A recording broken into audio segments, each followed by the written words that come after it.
ವಕ್ರತುಂಡ ಮಹಾಕಾಯ ಸೂರ್ಯಕೋಟಿ ಸಮಪ್ರಭ ನಿರ್ವಿಘ್ನಂ ಕುರು ಮೇ ದೇವ ಸರ್ವಕಾರ್ಯೇಷು ಸರ್ವದಾ ಭಕ್ತಮಾನಸ ಹಂಸಾಯ ಸಚ್ಚಿದಾನಂದ ರೂಪಿಣೆ ನಮಃ ಶಂಕರಲಿಂಗಾಯ ನಮಃ ಸದ್ಗುರುಮೂರ್ತೆಯೇ. ಅಪ್ಪ ಅವರ ಪಾದಾರವಿಂದಗಳಲ್ಲಿ ಭಕ್ತಿಪೂರ್ವಕ ನಮಸ್ಕಾರಗಳನ್ನು ಅರ್ಪಿಸಿ, ಗುರುಭಕ್ತರಾದ ತಮ್ಮೆಲ್ಲರಿಗೂ ಪ್ರೀತಿಪೂರ್ವಕ ನಮಸ್ಕಾರಗಳನ್ನು ಸಲ್ಲಿಸಿ ಇಂದಿನ ಸತ್ಸಂಗವನ್ನ ಆರಂಭ ಮಾಡುತ್ತಿದ್ದೇನೆ. ಕಳೆದ ಬಾರಿ ನಾವು ಶ್ರೀಧರ ಸ್ವಾಮಿಗಳ ಚರಿತ್ರೆಯನ್ನ ಕೇಳಿದ್ದೆವು.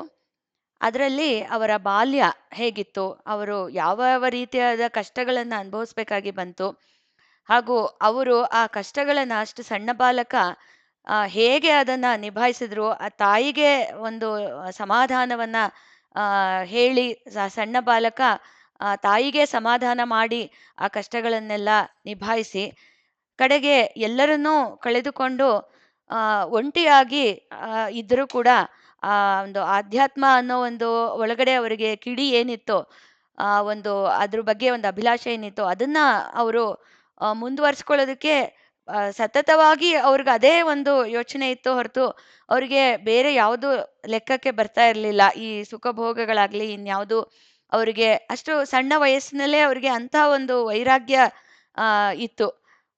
ಹಾಗೆ ಅವರು ಎಲ್ಲಿ ಇದ್ರೂ ಕೂಡ ಅದನ್ನ ಹೇಗೆ ಅವರು ಅವರ ಆಧ್ಯಾತ್ಮವನ್ನ ಸಾಧನೆಯನ್ನ ಮುಂದುವರಿಸಿದ್ರು ಅಂತ ಎಲ್ಲ ಕೇಳಿದ್ವಿ.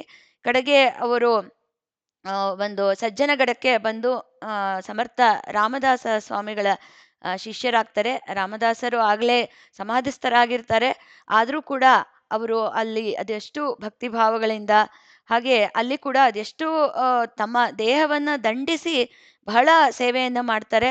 ಹಾಗೆ ಅದು ಏನೇ ಬಂದರೂ ಕೂಡ ಸೇವೆಯೊಂದೇ ಗುರಿ ಅಂತ ಹೇಳ್ಬಿಟ್ಟು ಅದನ್ನೆಲ್ಲ ನಿಭಾಯಿಸಿ ಸೇವೆಯನ್ನ ಅಲ್ಲಿ ಮಾಡ್ತಾರೆ. ಹಾಗೆ ಅಲ್ಲಿ ಕೂಡ ಸಾಕಷ್ಟು ಅವ್ರಿಗೆ ಅನುಭವಿಸ್ಬೇಕಾಗಿ ಬರುತ್ತೆ. ಬಂದರೂ ಕೂಡ ಅದನ್ನ ಯಾವುದೂ ಲೆಕ್ಕಿಸ್ದಲೇ ಮತ್ತೆ ಅವರು ಸಾಧನೆಯನ್ನ ಬಹಳ ಒಂದು ದೇಹ ಶ್ರಮ, ಹಾಗೇನೆ ಅವರು ಕಠಿಣವಾದ ಒಂದು ತಪಸ್ಸು ಅದನ್ನೆಲ್ಲದನ್ನು ಮುಂದುವರಿಸ್ತಾರೆ. ಮುಂದುವರಿಸಿ ಕಡೆಗೆ ಅವರು ರಾಮದಾಸ ಸ್ವಾಮಿಗಳ ಅನುಗ್ರಹಕ್ಕೆ ಪಾತ್ರರಾಗಿ ಅವರು ಮುಂದೆ ಗುರುಗಳಾಗಿ ಪ್ರಕಟ ಆಗ್ತಾರೆ. ವರದಪುರಕ್ಕೆ, ನಾವೇನು ಇವಾಗ ವರದಹಳ್ಳಿ ಅಂತ ಹೇಳ್ತೀವಿ, ಅಲ್ಲಿಗೆ ಅವರು ಬಂದು ಅಲ್ಲಿ ನಂತರದ ಒಂದು ಅವರ ಜೀವನವೇ ಒಂದು ಮತ್ತೊಂದು, ಇದು ಇಷ್ಟು ಒಂದು ಘಟ್ಟ ಆದರೆ ಅದು ಇನ್ನೊಂದು ದೊಡ್ಡ ಘಟ್ಟ.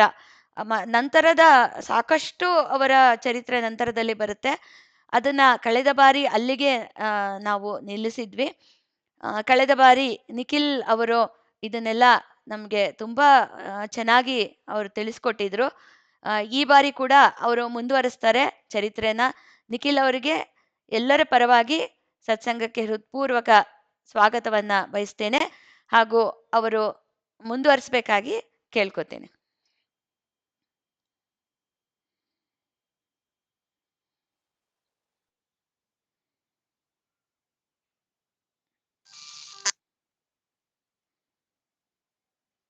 ಮೇಡಮ್ ಸ್ಟಾರ್ಟ್ ಮಾಡೋದಾ? ನೀವು ಕ್ವಿಟ್ ಆಗಿದ್ರಿ ಅನ್ಸುತ್ತೆ. ಹೇಳ್ದೆ ನಾನು ಆರಂಭ ಮಾಡಿ ಅಂತ ಹೇಳ್ದೆ. ಸ್ವಾಗತ ತಮಗೆ ಎಲ್ಲರ ಪರವಾಗಿ ಸತ್ಸಂಗಕ್ಕೆ. ಆರಂಭ ಮಾಡಿ ದಯವಿಟ್ಟು. ಇಂದಿನ ಸಂಚಿಕೆಯಲ್ಲಿ ನಾವು ಶ್ರೀಧರ ಸ್ವಾಮಿಗಳ ಬಾಲ್ಯ, ಅವರ ವಿದ್ಯಾಭ್ಯಾಸ, ಅದರ ಜೊತೆಗೆ ಅವರ ಸಾಧನಾ ಕ್ರಮದ, ಸಜ್ಜನಗಡದಲ್ಲಿ ಅವರು ಗುರುಗಳನ್ನ ಭೇಟಿಯಾಗಿದ್ದಂಥದ್ದು, ಅದಾದ್ಮೇಲೆ ಅಲ್ಲಿ ಸಾಧನೆಯನ್ನ ಮುಗಿಸಿ ಕರ್ನಾಟಕಕ್ಕೆ ಶ್ರೀಧರ ಸ್ವಾಮಿಗಳು ಬರ್ತಾರೆ. ಅಲ್ಲಿವರೆಗೆ ಇಂದಿನ ಸಂಚಿಕೆಯಲ್ಲಿ ನಾವು ನೋಡಿದ್ವಿ. ಈ ಸಂಚಿಕೆಯಲ್ಲಿ ಶ್ರೀಧರ ಸ್ವಾಮಿಗಳ ಇನ್ನ ಮುಂದುವರಿದ ಭಾಗವನ್ನು ನಾವು ನೋಡೋಣ. ಸಜ್ಜನಗಡದಲ್ಲಿ ಶ್ರೀಧರ ಸ್ವಾಮಿಗಳು ಇರಬೇಕಾದ್ರೆ ದಾಸ ನವಮಿ ದಿನ ಸಮರ್ಥರ ಸಮಾಧಿ ಬಳಿ ಕುಳಿತಿದ್ದಾಗ ಶ್ರೀಧರ ಸ್ವಾಮಿಗಳಿಗೆ ಸಮಾಧಿಯಿಂದ ಒಂದು ಆದೇಶ ಆಗತ್ತೆ. ಶ್ರೀಧರ, ಇಲ್ಲಿ ನಿನ್ನ ಸಾಧನೆ ಮುಗೀತು, ನೀನು ಇನ್ನು ದಕ್ಷಿಣ ದೇಶಕ್ಕೆ ಹೋಗಿ ಅಲ್ಲಿ ಧರ್ಮ ಪ್ರಚಾರವನ್ನು ಮಾಡು ಅನ್ನುವಂತ ಆದೇಶ ಅವ್ರಿಗಾಗತ್ತೆ. ಸಮರ್ಥರ ಆದೇಶದಂತೆ ಶ್ರೀಧರರು ಪೇರ್ಗಾವ್, ಕೊಲ್ಲಾಪುರ ಮಾರ್ಗವಾಗಿ ದಕ್ಷಿಣ ಕಡೆಗೆ ಪ್ರಯಾಣವನ್ನ ಮಾಡ್ತಾರೆ. ಪ್ರಯಾಣವನ್ನ ಮಾಡುವಾಗ ಮಧ್ಯ ಮಧ್ಯದಲ್ಲಿ ಸಿಗ್ತಕ್ಕಂಥ ಆಯಾಯ ಊರುಗಳಲ್ಲಿ ಪ್ರವಚನವನ್ನ ಮಾಡ್ತಾ ಗೋಕರ್ಣಕ್ಕೆ ಬರ್ತಾರೆ. ಶ್ರೀಧರ ಸ್ವಾಮಿಗಳಿಗೆ ಈ ಹಿಂದೆ ಗುಲ್ಬರ್ಗಾದಲ್ಲಿ ಇದ್ದಿದ್ದರಿಂದ ಕನ್ನಡ, ಹಿಂದಿ, ಮರಾಠಿ, ಉರ್ದು ಜೊತೆಗೆ ಹಿಂದಿ ಜೊತೆಗೆ ಇಂಗ್ಲಿಷ್ ಭಾಷೆಯ ಪರಿಚಯ ಇರುತ್ತೆ. ಹಾಗಾಗಿ ಆಯಾಯ ಪ್ರಾಂತ್ಯದಲ್ಲಿ ಯಾವ್ಯಾವ ಭಾಷೆಯನ್ನ ಮಾತಾಡ್ತಕ್ಕಂಥವ್ರು ಸಿಗ್ತಾರೆ, ಆಯಾಯ ಭಾಷೆಯಲ್ಲಿಯೇ ಶ್ರೀಧರ ಸ್ವಾಮಿಗಳು ಪ್ರವಚನವನ್ನ ಮಾಡ್ತಾ ಬರ್ತಾರೆ. ಹಂಗೆ ಬರ್ಬೇಕಾದ್ರೆ ಗೋಕರ್ಣದಿಂದ ಶಿರಸಿ ತಾಲೂಕಿಗೆ ಬರ್ತಾರೆ. ಅಲ್ಲಿ ಸೀಗೆಹಳ್ಳಿಗೆ ಬರ್ತಾರೆ. ಸೀಗೆಹಳ್ಳಿಯಲ್ಲಿ ಶಿವಾನಂದ ಸ್ವಾಮಿಗಳು ಅನ್ನುವಂತಹ ಯೋಗಿಗಳು ಇರ್ತಾರೆ. ಅವರ ಪರಿಚಯ ಆಗಿತ್ತೆ ಶ್ರೀಧರ ಸ್ವಾಮಿಗಳಿಗೆ. ಅಲ್ಲಿ ಸ್ವಲ್ಪ ಕಾಲ ಇದ್ದು ಮುಂದೆ ಮಂಜುಗುಣಿ, ಶಿರಸಿ, ಸೊರಬ, ಸಾಗರಗಳ ಮೂಲಕ ಪಾದಯಾತ್ರೆಯನ್ನ ಮಾಡಿಕೊಂಡು ಸಂಪೆಕಟ್ಟೆ ಅನ್ನುವಂತ ಮಟ್ಟಕ್ಕೆ ಬರ್ತಾರೆ. ಶ್ರೀಧರ ಸ್ವಾಮಿಗಳು ಎಲ್ಲೋದ್ರೂ ಕೂಡ ಅವರ ಪ್ರವಚನವನ್ನ ಕೇಳಲಿಕ್ಕೆ ಜನ ಹಿಂಡಿ ಅಲ್ಲಲ್ಲಿ ಸೇರ್ತಾ ಇದ್ರಂತೆ. ಅಲ್ಲಿ ಸ್ವಲ್ಪ ಕಾಲ ನರಸಿಂಹ ಸ್ವಾಮಿಯ ಸೇವೆಯನ್ನ ಮಾಡಿ ಮುಂದೆ ತಪಸ್ಸಿಗಾಗಿ ಸಮೀಪದ ಕೊಡಚಾದ್ರಿಗೆ ಹೋಗ್ತಾರೆ. ಅಲ್ಲಿ ಸ್ವಲ್ಪ ಕಾಲ ಇದ್ದು ಬನವಾಸಿಗೆ ಬರ್ತಾರೆ. ಬನವಾಸಿಯಲ್ಲಿ ಸ್ವಲ್ಪ ಕಾಲ ಇದ್ದು ಮರಳಿ ಮತ್ತೆ ಶೀಗೆಹಳ್ಳಿ ಮಠಕ್ಕೆ ಬರ್ತಾರೆ. ಮತ್ತೆ ಮಠಕ್ಕೆ ಬಂದಂತಹ ಶ್ರೀಧರ ಸ್ವಾಮಿಗಳ ಆಗಮನದಿಂದ ಶಿವಾನಂದ ಸ್ವಾಮಿಗಳಿಗೆ ತುಂಬಾ ಸಂತೋಷ ಆಗುತ್ತೆ. ತಾವು ಇನ್ನು ಮಠದಲ್ಲೇ ಇರಬೇಕು ಅಂತ ಆಗ್ರಹ ಮಾಡ್ತಾರೆ ಶ್ರೀಧರ ಸ್ವಾಮಿಗಳಿಗೆ. ಶ್ರೀಧರ ಸ್ವಾಮಿಗಳು ಅಷ್ಟೇಯ ಶಿವಾನಂದ ಸ್ವಾಮಿಗಳನ್ನ ಗುರುಬುದ್ಧಿಯಿಂದ ಅವರ ಸೇವೆಯನ್ನ ಮಾಡ್ತಾ ತಮ್ಮ ತಪಸ್ಸನ್ನ ತೀವ್ರಗೊಳಿಸ್ತಾ ಮಠದಲ್ಲೇ ಉಳಿತಾರೆ. ಶೀಗೆಹಳ್ಳಿಗೆ ಬಂದಂತ ಯಾತ್ರಾರ್ಥಿಗಳು ಹೆಚ್ಚಾಗಿ ಶ್ರೀಧರರ ಬಳಿ ಪರಮಾರ್ಥದ ವಿಚಾರವಾಗಿ ಮಾತಾಡಿ ತಮ್ಮ ಸಂದೇಹಗಳನ್ನ ಬಗೆಹರಿಸ್ಕೊಳ್ತಾ ಇದ್ರಂತೆ. ಇದನ್ನ ನೋಡಿ ಒಂದು ದಿನ ಶ್ರೀ ಶಿವಾನಂದ ಸ್ವಾಮಿಗಳು ವಿನೋದವಾಗಿ ಹಾಸ್ಯವಾಗಿ ಕೇಳ್ತಾರಂತೆ, ಏನು ಶ್ರೀಧರ ಸ್ವಾಮಿಗಳೇ, ಇಲ್ಲಿಗೆ ಬರ್ತಕ್ಕಂಥವರೆಲ್ಲ ಹೆಚ್ಚು ನಿಮ್ಮ ಹತ್ರವೇ ಬರ್ತಾರಲ್ಲ, ನನಗಿಂತ ನಿಮ್ಮಲ್ಲಿ ಅವರಿಗೆ ಹೆಚ್ಚು ಭಕ್ತಿ ಇದೆಯಲ್ಲ ಅಂತಾರಂತೆ. ಅದಕ್ಕೆ ಉತ್ತರವಾಗಿ ಶ್ರೀಧರರು ಹೇಳ್ತಾರಂತೆ, ನನ್ನನ್ನ ನೀವು ತುಂಬಾ ಹೊಗಳ್ತಾ ಇದ್ದೀರಿ, ಆದ್ದರಿಂದ ಅವ್ರು ಆಗ ಬರ್ತಾರೆ. ಈ ಹೊಗಳಿಕೆಯನ್ನ ನಿಲ್ಸಿದ್ರೆ ಯಾರು ಕೂಡ ಬರೋದಿಲ್ಲ ಸಾಧುಗಳೇ ಅನ್ನುವಂತ ಬಹುವಚನದಿಂದ ನನ್ನನ್ನ ಕರಿಬೇಡಿ, ನನ್ನನ್ನ ದಾಸ ಅನ್ನುವಂತ ಏಕವಚನದಲ್ಲಿ ತಾವು ಮಾತಾಡಿಸಿದ್ರು ಸಾಕು. ನಿಮ್ಮಂತಹ ಮಹಾತ್ಮರು ಸಾಧಕರು ನನ್ನನ್ನ ಬಹುವಚನದಿಂದ ಗೌರವಿಸ್ತಕ್ಕಂಥದ್ದು ನನ್ನ ಶ್ರೇಯಸ್ಸಿಗೆ ಒಳ್ಳೆಯದಲ್ಲ ಅಂತೇಳಿ ನುಡಿತಾರಂತೆ ಶ್ರೀಧರ ಸ್ವಾಮಿಗಳು. ಅವತ್ತಿನಿಂದ ಶಿವಾನಂದರು ಶ್ರೀಧರ ಸ್ವಾಮಿಗಳನ್ನ ದಾಸ ಅಂತಲೇ ಕರೀತಾ ಇದ್ರಂತೆ.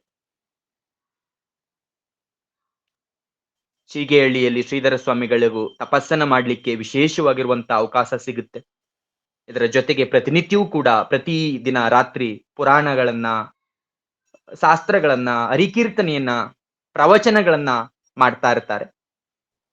ಅದರ ಜೊತೆಗೆ ಸುಶ್ರಾವ್ಯವಾಗಿ ಪದಗಳನ್ನು ಕೂಡ, ಭಕ್ತಿಗೀತೆಗಳನ್ನು ಕೂಡ ಆಡ್ತಾ ಭಕ್ತಿಯ ಆವೇಶ ಬಂದು ಒಂದೊಂದ್ಸಾರಿ ನೃತ್ಯವನ್ನು ಕೂಡ ಮಾಡ್ತಾ ಇದ್ರಂತೆ ಶ್ರೀಧರ ಸ್ವಾಮಿಗಳು. ಒಂದು ದಿನ ಇದ್ದಕ್ಕಿದ್ದಂತೆ ಶಿವಾನಂದ ಸ್ವಾಮಿಗಳು ಶ್ರೀಧರರಿಗೆ ಕಮಂಡಲವನ್ನ, ಕಾವಿ ಶಾಟಿಯನ್ನ ಕೊಟ್ಟು ಹೇಳ್ತಾರಂತೆ, ದಾಸ, ನಿನಗೆ ನಾನು ಈಗ್ಲೇ ಸನ್ಯಾಸ ದೀಕ್ಷೆಯನ್ನ ನಾನು ಕೊಡ್ತಾ ಇದ್ದೇನೆ. ಇದು ಅರ್ಧ ಸನ್ಯಾಸ. ಮುಂದೆ ಶ್ರೀ ಸಮರ್ಥರ ಆದೇಶದಂತೆ ಈ ಸ್ಥಳದಲ್ಲಿಯೇ ನಿನಗೆ ಪೂರ್ಣ ಸನ್ಯಾಸ ಯೋಗ ಸಿಗುತ್ತೆ. ಪೂರ್ಣ ಸನ್ಯಾಸಿ ಯೋಗ ಸಿಗುವಂತ ಕಾಲಕ್ಕೆ ನನ್ನ ದೇಹ ಇರಲ್ಲಪ್ಪ, ಅದಕ್ಕೆ ನಾನು ಆ ಕಾರ್ಯವನ್ನ ಮೊದಲೇ ಮಾಡ್ತಾ ಇದ್ದೇನೆ ಅಂತ ಹೇಳಿ ಶ್ರೀಧರ ಸ್ವಾಮಿಗಳಿಗೆ ಅರ್ಧ ಸನ್ಯಾಸವನ್ನ ಕೊಡ್ತಾರೆ. ಇನ್ನೊಂದು ದಿನ ಸ್ವಾಮಿಗಳು ಹೇಳ್ತಾರಂತೆ ಇದ್ದಕ್ಕಿದ್ದಂತೆ, ದಾಸ, ನಿನ್ನಿಂದ ಮುಂದೆ ಧರ್ಮಧ್ವಜ ಸ್ಥಾಪನೆ ಆಗುತ್ತೆ ಅಂತೇಳಿ ನುಡ್ದಿರ್ತಾರಂತೆ. ಹೀಗೆ ಶಿವಾನಂದ ಸ್ವಾಮಿಗಳ ಮಠದಲ್ಲಿ ಶ್ರೀಧರ ಸ್ವಾಮಿಗಳು ಸಾಧನೆಯನ್ನ ಮಾಡ್ಕೊಂಡು ಹೋಗ್ತಾ ಇರ್ತಾರೆ. ಅಲ್ಲಿ ಹಲವಾರು ನಿಯಮಗಳನ್ನ ತಾವೇ ವಿಧಿಸ್ಕೊಂಡಿರ್ತಾರೆ. ಯಾವ ರೀತಿ ದನ ಕರುಗಳು, ಪ್ರಾಣಿಗಳು ಗಿಡಗಳ ಸೊಪ್ಪನ್ನ ತಿಂತಾ ಇದ್ವೋ ಅದೇ ರೀತಿಯಲ್ಲಿ ಶ್ರೀಧರ ಸ್ವಾಮಿಗಳು ಕೂಡ ಗಿಡಗಳ ಸೊಪ್ಪನ್ನ ಅರ್ದು ತಿಂತ ತಪಸ್ಸನ್ನ ಮಾಡ್ತಾ ಇದ್ರಂತೆ. ಕೆಲವೊಂದು ಸಾರಿ ಗೋಮೂತ್ರದಲ್ಲಿ ಕಲಸಿ ಮಾಡಿದಂತಹ ಜೋಳದ ರೊಟ್ಟಿಯನ್ನ ಕೆಲವು ದಿನ ತಿಂತಾ ಇದ್ರಂತೆ. ಕೆಲವು ದಿನ ಕಾಡಲ್ಲಿ ಸಿಕ್ತಕ್ಕಂತ ಆಲದ ಹಣ್ಣು, ಆಲದ ಮರದಿಂದ ಸಣ್ಣ ಸಣ್ಣ ಹಣ್ಣು ಬರುತ್ತೆ, ಆಲದ ಹಣ್ಣು ಅಂತ ನಾವು ಕರಿತೇವೆ. ಆಲದ ಹಣ್ಣನ್ನ ತಿಂದು ತಪಸ್ಸನ್ನ ಮಾಡ್ತಾ ಇದ್ರಂತೆ. ಈ ಎಲ್ಲಾ ಕಾರಣಗಳಿಂದ ಶ್ರೀಧರ ಸ್ವಾಮಿಗಳ ದೇಹ ಏನಾಗತ್ತೆ, ದಿನದಿಂದ ದಿನಕ್ಕೆ ಕ್ಷೀಣಿಸುತ್ತೆ. ಇದೇ ಸಮಯದಲ್ಲಿ ಶ್ರೀಧರ ಸ್ವಾಮಿಗಳಿಗೆ ತಮ್ಮ ಗುರುಸ್ಥಾನವಾಗಿರ್ತಕ್ಕಂಥ ಸಜ್ಜನಗಡಕ್ಕೆ ಹೋಗಬೇಕು ಅನ್ನುವಂತ ತೀವ್ರವಾಗಿರ್ತಕ್ಕಂಥ ಅಭಿಲಾಷೆ ಉಂಟಾಗುತ್ತೆ. ಆಗ ತಮ್ಮ ಅಭಿಲಾಷೆಯನ್ನ ಶಿವಾನಂದರಿಗೆ ಹೇಳ್ಕೊಂಡಾಗ ಶ್ರೀಧರ ಸ್ವಾಮಿಗಳ ದೇಹ ಸ್ಥಿತಿಯನ್ನ ನೋಡಿದಂತ ಶಿವಾನಂದರು ಹೇಳ್ತಾರೆ, ದಾಸ, ನಿನ್ನ ಸಹಾಯಕ್ಕೆ ನಾನು ಒಬ್ಬ ಶಿಷ್ಯನನ್ನ ನಾನು ಕಳಿಸ್ಕೊಡ್ತೇನೆ ಅಂತಾರೆ. ಆಗ ಶ್ರೀಧರ ಸ್ವಾಮಿಗಳು ಒಪ್ಪೋದಿಲ್ಲ. ಒಂದ್ಸಾರಿ ಶಿವಾನಂದರು ಧ್ಯಾನಕ್ಕಾಗಿ ಗುಹೆಯನ್ನ ಪ್ರವೇಶವನ್ನ ಮಾಡಿ ಧ್ಯಾನವನ್ನ ಮಾಡ್ತಾ ಇದ್ದಾಗ ಅವರಿಗೆ ಹೇಳ್ದರ ಶ್ರೀಧರ ಸ್ವಾಮಿಗಳು ತಮ್ಮ ಕಮಂಡಲವೊಂದನ್ನ ಇಟ್ಟುಕೊಂಡು ಒಂಟಿಯಾಗಿ ಸಜ್ಜನ ಕಡಕ್ಕೆ ಹೊರಟೇ ಬಿಡ್ತಾರೆ.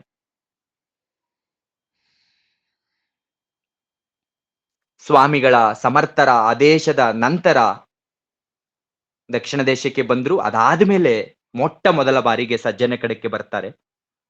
ದೇಹದಲ್ಲಿ ಅಶಕ್ತತೆ ಬಹಳ ಇದ್ದುದರಿಂದ ಸಜ್ಜನಗಡದ ಯಾತ್ರೆ ತುಂಬಾ ಕಷ್ಟ ಆಗುತ್ತೆ ಶ್ರೀಧರ ಸ್ವಾಮಿಗಳಿಗೆ. ಆದ್ರೂ ಕೂಡ ನನ್ನ ಗುರುವನ್ನ ನೋಡಬೇಕು ಅನ್ನುವಂತಹ ಆ ಭಕ್ತಿ, ಆ ಛಲದ ಮುಂದೆ, ಆ ಉತ್ಸಾಹದ ಮುಂದೆ ಅಶಕ್ತತೆ ಏನು ಅನ್ಸೋದಿಲ್ಲ ಶ್ರೀಧರರಿಗೆ. ಅಂತೂ ದಾಸ ನವಮಿಯ ರಾತ್ರಿ ಸಜ್ಜನಗಡವನ್ನ ಸೇರಿಯೇ ಬಿಡ್ತಾರೆ ಶ್ರೀಧರರು. ಶ್ರೀಧರರು ಸಜ್ಜನಗಡಕ್ಕೆ ಬಂದಿದ್ದಾರೆ ಅನ್ನುವಂತ ಸುದ್ದಿಯನ್ನ ಆ ಊರಿನ ಜನ ಕೇಳಿ ಆನಂದ ಪಡ್ತಾರೆ, ಸಂಭ್ರಮಿಸ್ತಾರೆ. ಈಗ ಪರಿಸ್ಥಿತಿ ಬದಲಾಗಿರುತ್ತೆ.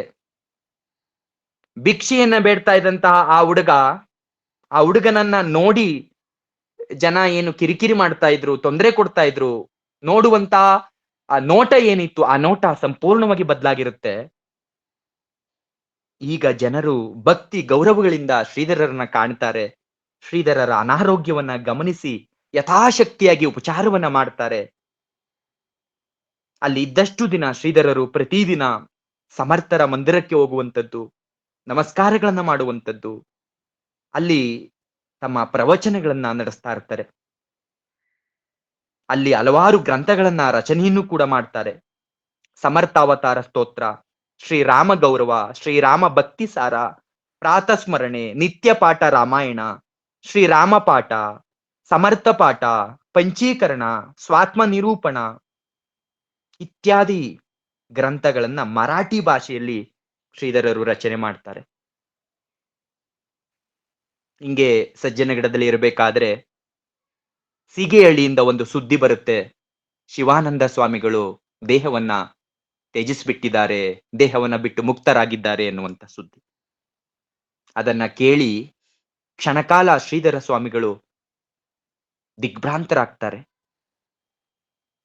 ಆಮೇಲೆ ಈ ಹುಟ್ಟು ಸಾವುಗಳಿರ್ತಕ್ಕಂಥದ್ದು ದೇಹಕ್ಕೆ ಮಾತ್ರ, ಆತ್ಮ ಏನಿದೆ ಅದು ಶಾಶ್ವತ, ಜ್ಞಾನಿಯಾಗಿ ಬಾಳಿ ಮುಕ್ತರಾದಂತಹ ಅವರ ವಿಷಯದಲ್ಲಿ ನಾವು ಶೋಕ ಪಡಬಾರದು ಅಂತೇಳಿ ಶೋಕವನ್ನ ಪಡೆದೆ 25 ಶ್ಲೋಕಗಳಲ್ಲಿ ಶ್ರೀ ಶಿವಗುರು ಸ್ತೋತ್ರ ಎನ್ನುವಂತಹ ಕೃತಿಯನ್ನ ರಚನೆಯನ್ನ ಮಾಡಿ ಸೀಗೆಹಳ್ಳಿ ಮಠಕ್ಕೆ ಕಳಿಸ್ತಾರೆ ಶ್ರೀಧರ ಸ್ವಾಮಿಗಳು. ಇಲ್ಲಿ ಸ್ವಲ್ಪ ದಿನ ಇದ್ದು ಸಜ್ಜನಗಡದಲ್ಲಿ ತಪಸ್ಸನ್ನ ಮಾಡಿ ಮತ್ತೆ ಮರಳಿ ಸೀಗೆಹಳ್ಳಿಯ ಕಡೆಗೆ ಶ್ರೀಧರ ಸ್ವಾಮಿಗಳು ಹೊರಡ್ತಾರೆ. ಮತ್ತೆ ಹೊರಡಬೇಕಾದ್ರೆ ದಾರಿಯಲ್ಲಿ ಉತ್ತರ ಕನ್ನಡ ಜಿಲ್ಲೆಯ ಯಾಣ ಸಿಗುತ್ತೆ. ಆ ಯಾಣದಲ್ಲಿ ಶಿವರಾತ್ರಿ ಭಜನೆಯ ಸಪ್ತಾಹವನ್ನ ಮುಗಿಸಿ ಸೀಗೆಹಳ್ಳಿಗೆ ಬರ್ತಾರೆ. ಸೀಗೆಹಳ್ಳಿಗೆ ಶಿವಾನಂದ ಸ್ವಾಮಿಗಳು ದೇಹವನ್ನ ಬಿಟ್ಟು 2 ವರ್ಷ ಆಗಿರುತ್ತೆ ಶ್ರೀಧರ ಸ್ವಾಮಿಗಳು ಬರೋ ಹೊತ್ತಿಗೆ. ಆಗ ಮಠ ತುಂಬಾ ಆರ್ಥಿಕ ಸದೃಢ ಇರೋದಿಲ್ಲ, ಆರ್ಥಿಕವಾಗಿ ತುಂಬಾ ಮಠದಲ್ಲಿ ಹಣಕಾಸಿನ ತೊಂದರೆ ಇರುತ್ತೆ.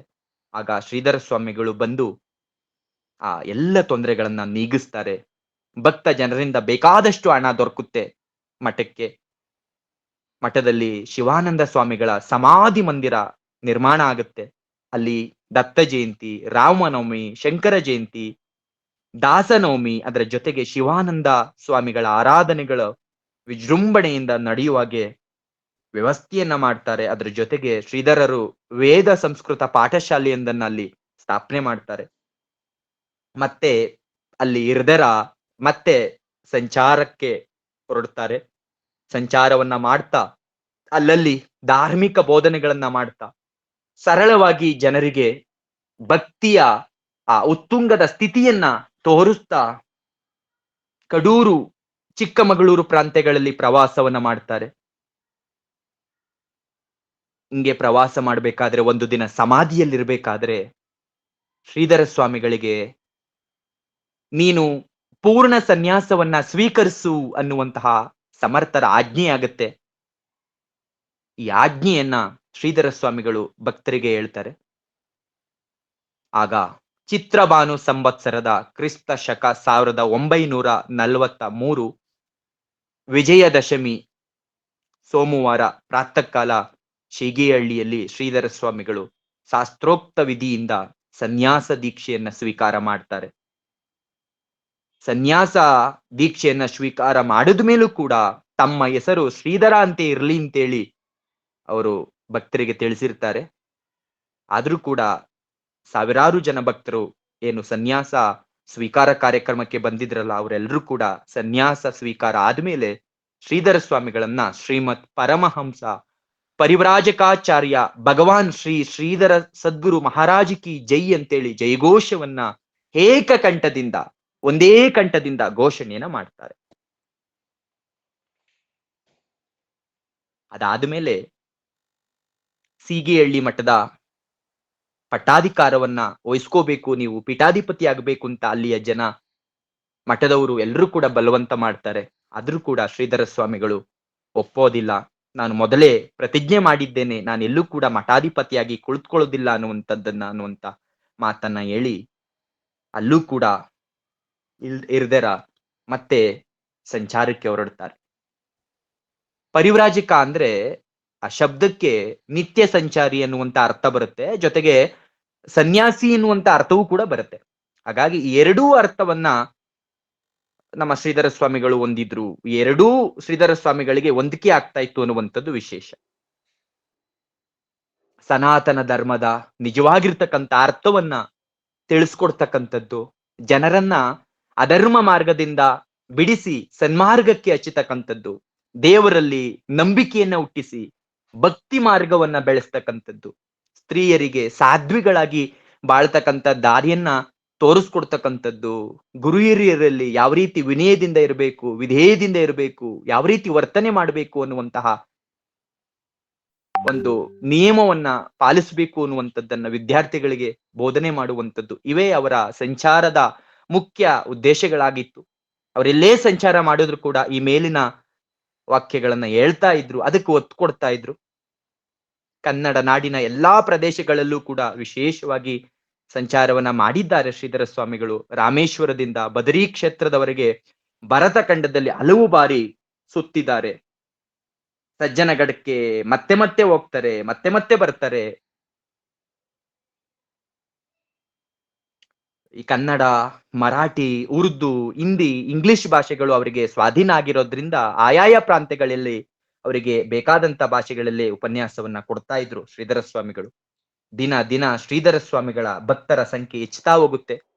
ಅನೇಕ ನಾಸ್ತಿಕ ಜನರು ಕೂಡ ಬಂದು ಪ್ರಶ್ನೆಗಳನ್ನ ಹಾಕಿ ಶ್ರೀಗಳ ಉತ್ತರದಿಂದ ತೃಪ್ತಿಗೊಳ್ತಾ ಇದ್ರಂತೆ. ದೇವರನ್ನ ನಮ್ದೇ ಇರ್ತಕ್ಕಂಥವ್ರು, ಗುರುಪಥವನ್ನ ನಮ್ದೇ ಇರ್ತಕ್ಕಂಥವ್ರು ಕೂಡ ಶ್ರೀಧರ ಸ್ವಾಮಿಗಳ ಹತ್ರಕ್ಕೆ ಬಂದು ಅವರ ಗೊಂದಲಗಳನ್ನ ಕೇಳಿ ಬಗೆಹರಿಸಿಕೊಂಡು ಎಷ್ಟೋ ಜನ ಭಕ್ತರಾಗಿದ್ದಾರಂತೆ. ನಿರಾಶೆಯಾಗಿದ್ದಂತಹ ಜನರಿಗೆ ಜೀವನದಲ್ಲಿ ಒಂದು ಆಶಾಕಿರಣ ಕಂಡು ಬಂದು ಶ್ರೀಗಳವರ ಉಪದೇಶದಂತೆ ನಡೀತಾ ಇದ್ರು ಅನ್ನುವಂಥದ್ದು. ಸನಾತನವಾದ ವೈದಿಕ ಧರ್ಮದ ಮೇಲ್ಮೈ ಏನು ಅನ್ನುವಂಥದ್ದು ಜನರಿಗೆ ಅರ್ಥ ಆಗ್ತಾ ಇತ್ತು. ಎಷ್ಟೋ ಜನ ಬಾಳಲ್ಲಿ ಶಾಂತಿ ಇಲ್ಲದೆ ಜಿಗುಪ್ಸೆಯಾಗಿ ಜೀವನವೇ ಬೇಡ ಅಂತ ಕೊರಗ್ತಾ ಇದ್ದಂಥವ್ರಿಗೂ ಕೂಡ ಶ್ರೀಗಳವರ ಅಮೃತವಾಣಿಯಿಂದ ಶಾಂತಿ ಲಭಿಸ್ತಾ ಇತ್ತಂತೆ. ಎಷ್ಟೋ ಜನ ಯುವಕರು ಕೆಟ್ಟ ಕೆಟ್ಟ ಚಟಗಳನ್ನ ಕಲ್ತಿರ್ತಕ್ಕಂಥವ್ರು ಶ್ರೀಗಳ ದರ್ಶನದಿಂದಲೇ ಬಿಟ್ಬಿಡ್ತಿದ್ರಂತೆ. ಅನೇಕ ಸಾಧಕರಿಗೆ ಧರ್ಮ ಸೂಕ್ಷ್ಮಗಳು ಅಥವಾ ಸಂದೇಹಗಳು ದೂರವಾಗಿ ಅವರು ಸರಿಯಾದ ದಾರಿಯನ್ನ ಕಂಡ್ಕೊತಾ ಇದ್ರಂತೆ. ಒಟ್ಟಾಗಿ ಮಂಕಾಗಿ ಉರಿತಾ ಇದ್ದಂತಹ ನಮ್ಮ ಸಂಸ್ಕೃತಿ ಏನಿದೆ, ನಮ್ಮ ಆರ್ಯ ಸಂಸ್ಕೃತಿಯ ನಂದಾದೀವಿಗೆಗೆ ಶ್ರೀಧರ ಸ್ವಾಮಿಗಳು ಎಣ್ಣೆಯನ್ನ ತುಂಬಿ ಪ್ರಜ್ವಲಿಸುವಂತೆ ಮಾಡಿದ್ರು ಅಂದ್ರೆ ತಪ್ಪಾಗ್ಲಿಕ್ಕಿಲ್ಲ. ಶ್ರೀಧರ ಸ್ವಾಮಿಗಳು ಬಡ ಜನರ ವಿಷಯದಲ್ಲಿ ಅವರು ಕರುಣಾಳುವೆ ಆಗಿದ್ರು. ಹೊಟ್ಟೆಗೆ ಇಲ್ದಿರ್ತಕ್ಕಂತ, ಬಟ್ಟೆಗೆ ಇಲ್ದಿರ್ತಕ್ಕಂತ ಯಾರಾದ್ರೂ ಜನರನ್ನ ನೋಡಿದ್ರೆ ಶ್ರೀಧರ ಸ್ವಾಮಿಗಳು ಮರಗ್ತಾ ಇದ್ರಂತೆ. ಅವರು ಕಣ್ಣೀರ್ ಹಾಕಿದ್ರೆ ಸ್ವಾಮಿಗಳು ಕೂಡ ಕಣ್ಣೀರ್ ಹಾಕ್ತಾ ಇದ್ರಂತೆ. ಅವರು ದುಃಖ ಹೇಳ್ಕೊಂಡು ಅಳುವಾಗ ಶ್ರೀಧರರು ಅಳ್ತಾ ಇದ್ರಂತೆ. ಅದಕ್ಕಾಗಿ ಒಂದು ನಿಯಮವನ್ನ ಶ್ರೀಧರ ಸ್ವಾಮಿಗಳು ಜಾರಿಗೆ ತರ್ತಾರೆ. ಏನು ನಿಯಮ ಅಂದ್ರೆ, ತಾವ್ ಎಲ್ಲೆಲ್ಲಿ ಪಾದಪೂಜೆ ಪಾದಪೂಜೆಗೆ ಹೋಗ್ತಾರೆ, ಉತ್ಸವಕ್ಕೆ ಹೋಗ್ತಾರೆ, ಭಜನೆ ಸಪ್ತಾಹ, ಈ ಯಜ್ಞ ಯಾಗಾದಿಗಳಿಗೆ ಎಲ್ಲೆಲ್ಲಿ ಹೋಗ್ತಾರೆ, ಅಲ್ಲಲ್ಲಿ ಶ್ರೀಮಂತರ ಭಕ್ತರಗಳ ಏನು ಆಹ್ವಾನವನ್ನ ಮಾಡ್ತಾ ಇದ್ರು. ಅಲ್ಲಿ ಹೋದಾಗ ಶ್ರೀಧರ ಸ್ವಾಮಿಗಳು ಎಲ್ಲ ವರ್ಗದ ಜನರಿಗೆ ಅನ್ನ ಸಂತರ್ಪಣೆ ನಡೆಯುತ್ತೆ ಅಂತ ಮೊದಲು ಕನ್ಫರ್ಮ್ ಮಾಡಿಕೊಂಡು, ಅಥವಾ ನಡೀದೇ ಇದ್ರೆ ನಡಿಬೇಕು ಅನ್ನುವಂತಹ ಆದೇಶವನ್ನ ಮಾಡಿ ನಂತರ ಶ್ರೀಧರ ಸ್ವಾಮಿಗಳು ಆ ಪ್ರವಚನಕ್ಕೆ ಹೋಗ್ತಾ ಇದ್ರಂತೆ. ಅವರೆಲ್ಲರಿಗೂ ತಾರತಮ್ಯ ಇಲ್ಲದೆ ಭೋಜನವನ್ನ ಮಾಡಿಸೋದಾದ್ರೆ ನಾವು ಬರ್ತೇವೆ ಎನ್ನುವಂತಹ ಕಂಡೀಷನ್ ಅನ್ನ ಮೊದಲೇ ಆಗ್ತಾ ಇದ್ರಂತೆ ಶ್ರೀಧರ ಸ್ವಾಮಿಗಳು. ಉತ್ಸವ ಸಮಯದಲ್ಲಿ ಕೆಲವರಿಗೆ ಊಟ, ಕೆಲವರಿಗೆ ಉಪವಾಸ ಅನ್ನುವಂಥದ್ದು ಶ್ರೀಧರ ಸ್ವಾಮಿಗಳಿಗೆ ಇಡಿಸ್ತಾ ಇರ್ಲಿಲ್ವಂತೆ. ಅವರ ನೇತೃತ್ವದಲ್ಲಿ ಅದೆಷ್ಟೋ ಸಾವಿರಾರು ಯಜ್ಞ ಕಾರ್ಯಗಳು ನಡೀತಾವೆ. ಅಲ್ಲೆಲ್ಲ ಅಂತಹ ಸಂದರ್ಭದಲ್ಲಿ ಬಡ ಜನರಿಗೆ ಕಂಬಳಿ ಕೊಡುವಂಥದ್ದು, ಪಂಚೆ ಕೊಡುವಂಥದ್ದು, ಸೀರೆ ಕೊಡುವಂಥದ್ದು ಎಲ್ಲವನ್ನ ಕೊಡಿಸ್ತಾ ಇದ್ರಂತೆ ಶ್ರೀಧರ ಸ್ವಾಮಿಗಳು. ಬಹುಶಃ ಈ ರೀತಿ ಶ್ರೀಮಂತರಿಂದ, ಬಲಿಷ್ಠರಿಂದ ಅಥವಾ ಸಂಘ ಸಂಸ್ಥೆಗಳಿಂದ ಶ್ರೀಧರ ಸ್ವಾಮಿಗಳು ಬಡ ಜನರಿಗೆ ಕೊಡಿಸಿರ್ತಕ್ಕಂಥ ವಸ್ತ್ರಗಳು ನನ್ನ ಪ್ರಕಾರ ಲಕ್ಷಗಟ್ಟಲೆ ಆಗಿರಬಹುದೇನೋ. ಅವ್ರು ಎಲ್ಲೋದ್ರೂ ಕೂಡ ಅಪಾರವಾಗಿರ್ತಕ್ಕಂಥ ಕಾಣಿಕೆಗಳು ಬಂದು ಬೀಳ್ತಾ ಇದ್ವು. ಸುವರ್ಣ ವೃಷ್ಟಿಯೇ ಸುರಿತಾ ಇತ್ತು. ಆದ್ರೂ ಕೂಡ ಅವೆಲ್ಲವನ್ನ ಕೈ ನೀಡಿದವರಿಗೆ ಕೊಡಿಸ್ತಾ ಇದ್ರೆ ಹೊರತು ತಮ್ಮ ಕೈಯಿಂದ ಒಂದು ಬಿಡುಗಾಸನ್ನು ಕೂಡ ಅವರು ಮುಟ್ತಾ ಇರ್ಲಿಲ್ಲ. ಎಷ್ಟು ಬಂತು, ಎಷ್ಟು ಹೋಯ್ತು, ಎಷ್ಟು ಖರ್ಚಾಯ್ತು ಅನ್ನುವಂಥದ್ದು ಶ್ರೀಧರ ಸ್ವಾಮಿಗಳಿಗೆ ತಿಳಿತಾನೆ ಇರ್ಲಿಲ್ವಂತೆ.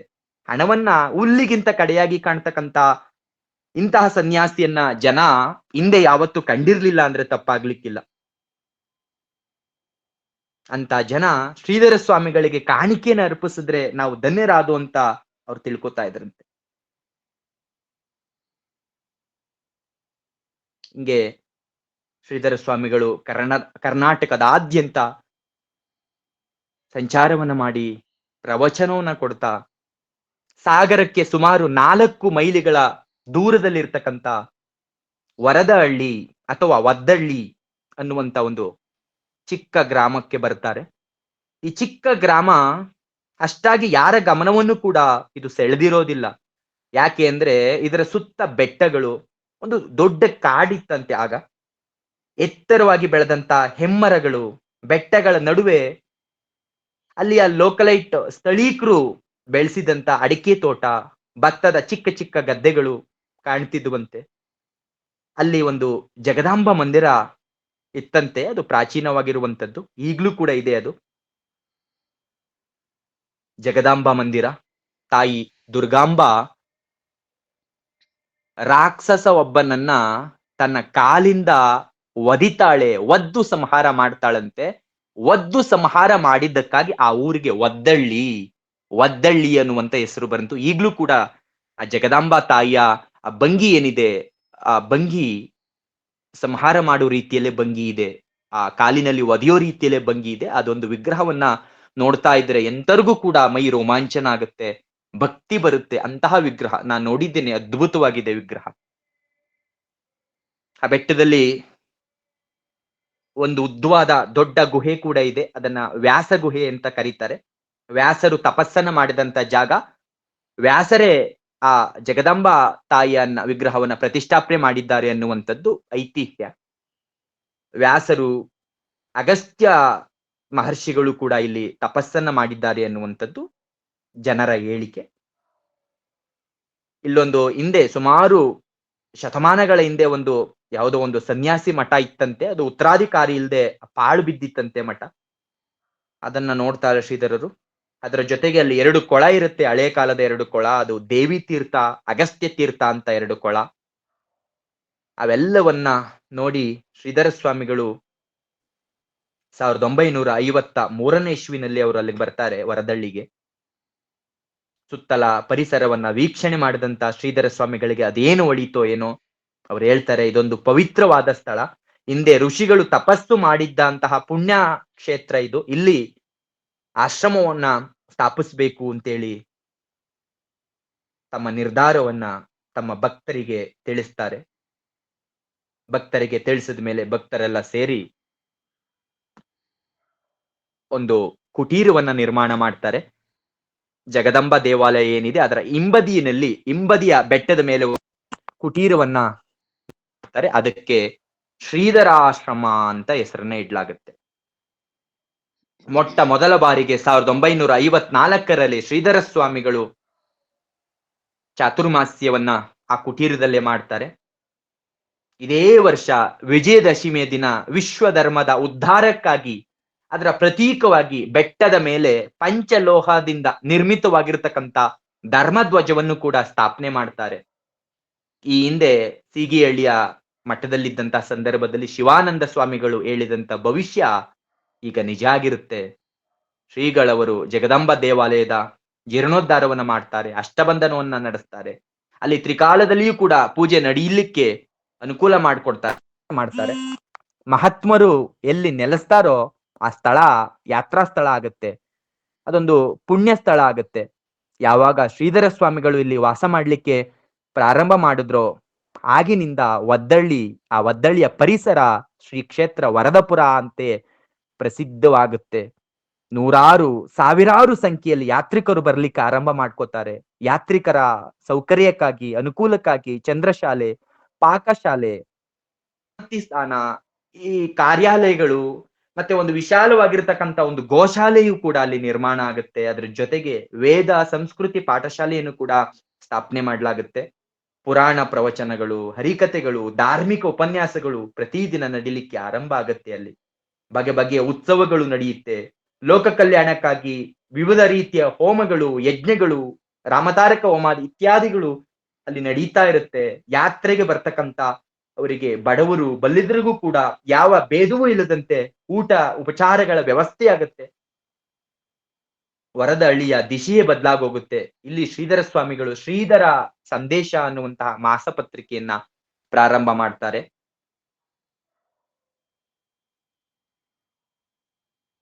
ವರದಹಳ್ಳಿಯ ಆಶ್ರಮವನ್ನ ಸ್ಥಾಪನೆ ಮಾಡಿದ ಮೇಲೂ ಕೂಡ ಶ್ರೀಧರ ಸ್ವಾಮಿಗಳು ಅಲ್ಲಿರೋದಿಲ್ಲ, ಸಂಚಾರ ನಿಲ್ಸೋದಿಲ್ಲ. ಆಗಾಗ ಗುರುಸ್ಥಾನವಾಗಿರ್ತಕ್ಕಂಥ ಸಜ್ಜನ ಕಡಕ್ಕೆ ಹೋಗಿ ಬರ್ತಾ ಇರ್ತಾರೆ. ಅಲ್ಲಿ ಒಂದು ಮಂದಿರದ ಜೀರ್ಣೋದ್ಧಾರವನ್ನ ಮಾಡ್ತಾರೆ. ಸಮರ್ಥ ಸೇವಾ ಮಂಡಳಿ ಎನ್ನುವಂತ ಸಂಘವನ್ನ ರಚಿಸಿಕೊಡ್ತಾರೆ. ಅಲ್ಲಿ ಅದಕ್ಕೆ ಬೇಕಾಗಿರ್ತಕ್ಕಂಥ ಹಣವನ್ನ ಒದಗಿಸಿಕೊಟ್ಟು ಆ ಸಂಘದ ಉದ್ದೇಶವನ್ನ ತಿಳಿಸಿ ಶ್ರೀಧರ ಸ್ವಾಮಿಗಳು ಬರ್ತಾರೆ. ಶ್ರೀಧರ ಸ್ವಾಮಿಗಳು ಎಲ್ಲೇ ಹೋದ್ರು ಕೂಡ ಸಕ್ಕರೆಗೆ ಇರುವೆ ಯಾವ ರೀತಿ ಮುತ್ಕೊಳ್ಳುತ್ತೋ ಅದೇ ರೀತಿ ಜನ ಮುತ್ಕೊಳ್ತಾ ಇದ್ರಂತೆ. ಗಂಡಸ್ರು, ಹೆಂಗುಸ್ರು, ಮಕ್ಕಳು, ಮುದುಕರು, ಯಾವ ಜಾತಿಯವರು ಅಂತಂದ್ರೆ ಎಲ್ಲಾ ಜಾತಿಯವರು ಕೂಡ ಸೇರ್ತಾ ಇದ್ರಂತೆ. ಆದ್ರೆ ಜನ ಬೇರೆ ಬೇರೆಯಾಗಿರ್ತಾ ಇತ್ತು. ಶ್ರೀಗಳವರ ಉಪದೇಶವಾಣಿಯಿಂದ ತಮ್ಮ ಆಧ್ಯಾತ್ಮ ಜ್ಞಾನವನ್ನ ಬೆಳೆಸ್ಕೊಳ್ಬೇಕು ಅನ್ನುವಂಥವ್ರು ಕೆಲವರಾದ್ರೆ, ಇನ್ನೂ ಕೆಲವರು ಶ್ರೀಧರ ಸ್ವಾಮಿಗಳು ಕೊಡ್ತಕ್ಕಂಥ ತೀರ್ಥದಿಂದ ನಾವು ಪವಿತ್ರರಾಗ್ತೇವೆ ಅಂತ ತಿಳ್ಕೊಂಡು ಕೆಲವರು ಬರ್ತಾ ಇದ್ರಂತೆ. ಇನ್ನೂ ಕೆಲವರು ಅವರ ದರ್ಶನ ಮಾತ್ರದಿಂದಲೇ ನಾವು ಧನ್ಯರಾಗ್ತಾ ಇದ್ದೀವಿ ಅಂತ ಭಾವನೆ ಇಟ್ಕೊಂಡು ಹಲವರು ಬರ್ತಾ ಇದ್ರಂತೆ. ಇನ್ನು ಶ್ರೀಧರ ಸ್ವಾಮಿಗಳು ಇದ್ದಂತಹ ಜಾಗದಲ್ಲಿ ಅನ್ನಪೂರ್ಣಿ ಪ್ರತ್ಯಕ್ಷ ಆಗ್ತಾ, ಬೇಕಾದಷ್ಟು ಊಟ, ಬೇಕಾದಷ್ಟು ಹಣ, ಬಟ್ಟೆಗಳ ಆಸೆಯಿಂದ ಬರ್ತಕ್ಕವರು ಕೂಡ ಬಹುಮಂದಿ ಇದ್ರಂತೆ. ಹಾಗಾಗಿ ಇನ್ನೊಂದು ವಿಶೇಷ ಏನಪ್ಪಾ ಅಂದ್ರೆ, ಶ್ರೀಧರ ಸ್ವಾಮಿಗಳು ಕೊಡ್ತಕ್ಕಂತ ತೀರ್ಥದ ಸೇವನೆಯಿಂದ ನಾನಾ ಬಗೆಯ ರೋಗಗಳು ಕೂಡ ಗುಣವಾಗ್ತಾ ಇತ್ತಂತೆ. ಭೂತ ಪ್ರೇತಗಳ ಕಾಟ ಇದ್ರೆ ಆ ಕಾಟ ಹೋಗ್ತಾ ಇತ್ತಂತೆ. ಈ ಹೋಗುತ್ತೆ ಎನ್ನುವಂತಹ ಮಾತು ಜನರಿಂದ ಜನರಿಗೆ ಯಾವಾಗ ಬಾಯಿಂದ ಬಾಯಿಗೆ ಅರಿಲಿಕ್ಕೆ ಪ್ರಾರಂಭ ಆದಾಗ ಭಕ್ತ ಜನರೇ ಅಧಿಕವಾಗಿ ಬರ್ತಾ ಇದ್ರಂತೆ. ವೈದ್ಯರು, ಮಂತ್ರವಾದಿಗಳು ಮಾಡ್ತಕ್ಕ ಕೆಲಸವನ್ನ ಸನ್ಯಾಸಿಗಳಾಗಿರ್ತಕ್ಕಂಥ ಶ್ರೀಧರ ಸ್ವಾಮಿಗಳು ಯಾಕೆ ಮಾಡಿದ್ರು, ಯಾಕೆ ಕೈಗೊಂಡ್ರು ಅನ್ನುವಂತ ಪ್ರಶ್ನೆಯನ್ನ ನೇರವಾಗಿ ಶ್ರೀಗಳವರಿಗೆ ಹಲವಾರು ಜನ ಕೇಳಿದ್ರಂತೆ. ಅದಕ್ಕೆ ಉತ್ತರವಾಗಿ ಶ್ರೀಧರ ಸ್ವಾಮಿಗಳು ಹೇಳ್ತಾರಂತೆ, ನಿಜ, ಧರ್ಮ ಜಾಗೃತಿಯನ್ನ ಮಾಡ್ತಕ್ಕಂಥದ್ದು ಪರಮಾರ್ಥದ ಸಾಧಕರಿಗೆ ದಾರಿಯನ್ನ ತೋರಿಸ್ತಕ್ಕಂಥದ್ದು ಮಾತ್ರ ನನ್ನ ಕರ್ತವ್ಯ. ಕತ್ತಲೆಯಿಂದ ಬೆಳಕಿಗೆ ತಳ್ಳುವ ಕಾರ್ಯ ಸೂರ್ಯನಿಗೆ ಸೇರಿದಂತೆ ಅಜ್ಞಾನದಿಂದ ಜ್ಞಾನ ಮಾರ್ಗಕ್ಕೆ ಕರ್ಕೊಂಡು ಹೋಗ್ತಕ್ಕಂಥದ್ದು ಒಬ್ಬ ಜ್ಞಾನಿಯ ಕರ್ತವ್ಯ. ಆದರೆ ನಾನು ವೈದ್ಯನೂ ಅಲ್ಲ, ಮಂತ್ರವಾದಿಯೂ ಕೂಡ ಅಲ್ಲ. ಈ ಮುಗ್ಧ ಸ್ವಭಾವದ ಜನರು ಏನೋ ಒಂದು ನಂಬಿಕೆಯಿಂದ ತಾವಾಗಿ ಬರ್ತಾರೆ. ಅವರ ನಂಬಿಕೆಗೆ ತಕ್ಕಂತೆ ಭಗವಂತನ ಕಾರುಣ್ಯದಿಂದ ಅವರ ಬಾಧೆ ನೀಗುತ್ತಪ್ಪ. ಅವರ ಕಷ್ಟ ಹೋಗಿ ಸಂತೋಷ ಆಗೋದಾದ್ರೆ ನಾನ್ಯಾಕೆ ಅವರನ್ನು ಅಡ್ಡಿಪಡಿಸಬೇಕು? ಈ ಕಾರಣದಿಂದಾದ್ರೂ ಜನರಿಗೆ ದೈವ ಭಕ್ತಿ ಉಂಟಾಗಿ ಧರ್ಮದಲ್ಲಿ ಆಸಕ್ತಿ ಬೆಳೆದೀತು. ಆಸಕ್ತಿ ಬೆಳೆದು ಎಲ್ಲರೂ ಕೂಡ ಜ್ಞಾನಕ್ಕೆ ಅಧಿಕಾರಿಗಳಾಗಿರೋದಿಲ್ಲ. ಧಾರ್ಮಿಕ ಬೋಧನೆಗಳನ್ನ ಅರ್ಥ ಮಾಡ್ಕೊಳ್ಳುವಷ್ಟು ತಿಳುವಳಿಕೆ ಬಹಳ ಜನರಿಗೆ ಇರೋದಿಲ್ಲ. ದೇವರಲ್ಲಿ, ಗುರು ಹಿರಿಯರಲ್ಲಿ ಈ ಜನರಿಗೆ ನಂಬಿಕೆ ಇರೋದಿಲ್ಲ. ಈ ಕಾರಣದಿಂದಾದ್ರೂ ಕೂಡ ನಂಬಿಕೆ ಬೆಳೆದ್ರೆ ಸಾಕು, ಅದು ಮೂಢಭಕ್ತಿ ಆದ್ರೂ ಕೂಡ ಚಿಂತೆ ಇಲ್ಲ. ಕಾಲಕ್ರಮೇಣ ಅದೇ ಒಳ್ಳೆ ಭಕ್ತಿ ಆಗುತ್ತೆ, ಒಳ್ಳೆ ಮಾರ್ಗಕ್ಕೆ ಒಯ್ಯುತ್ತೆ ಅಂತಿದ್ರಂತೆ ಶ್ರೀಧರ ಸ್ವಾಮಿಗಳು.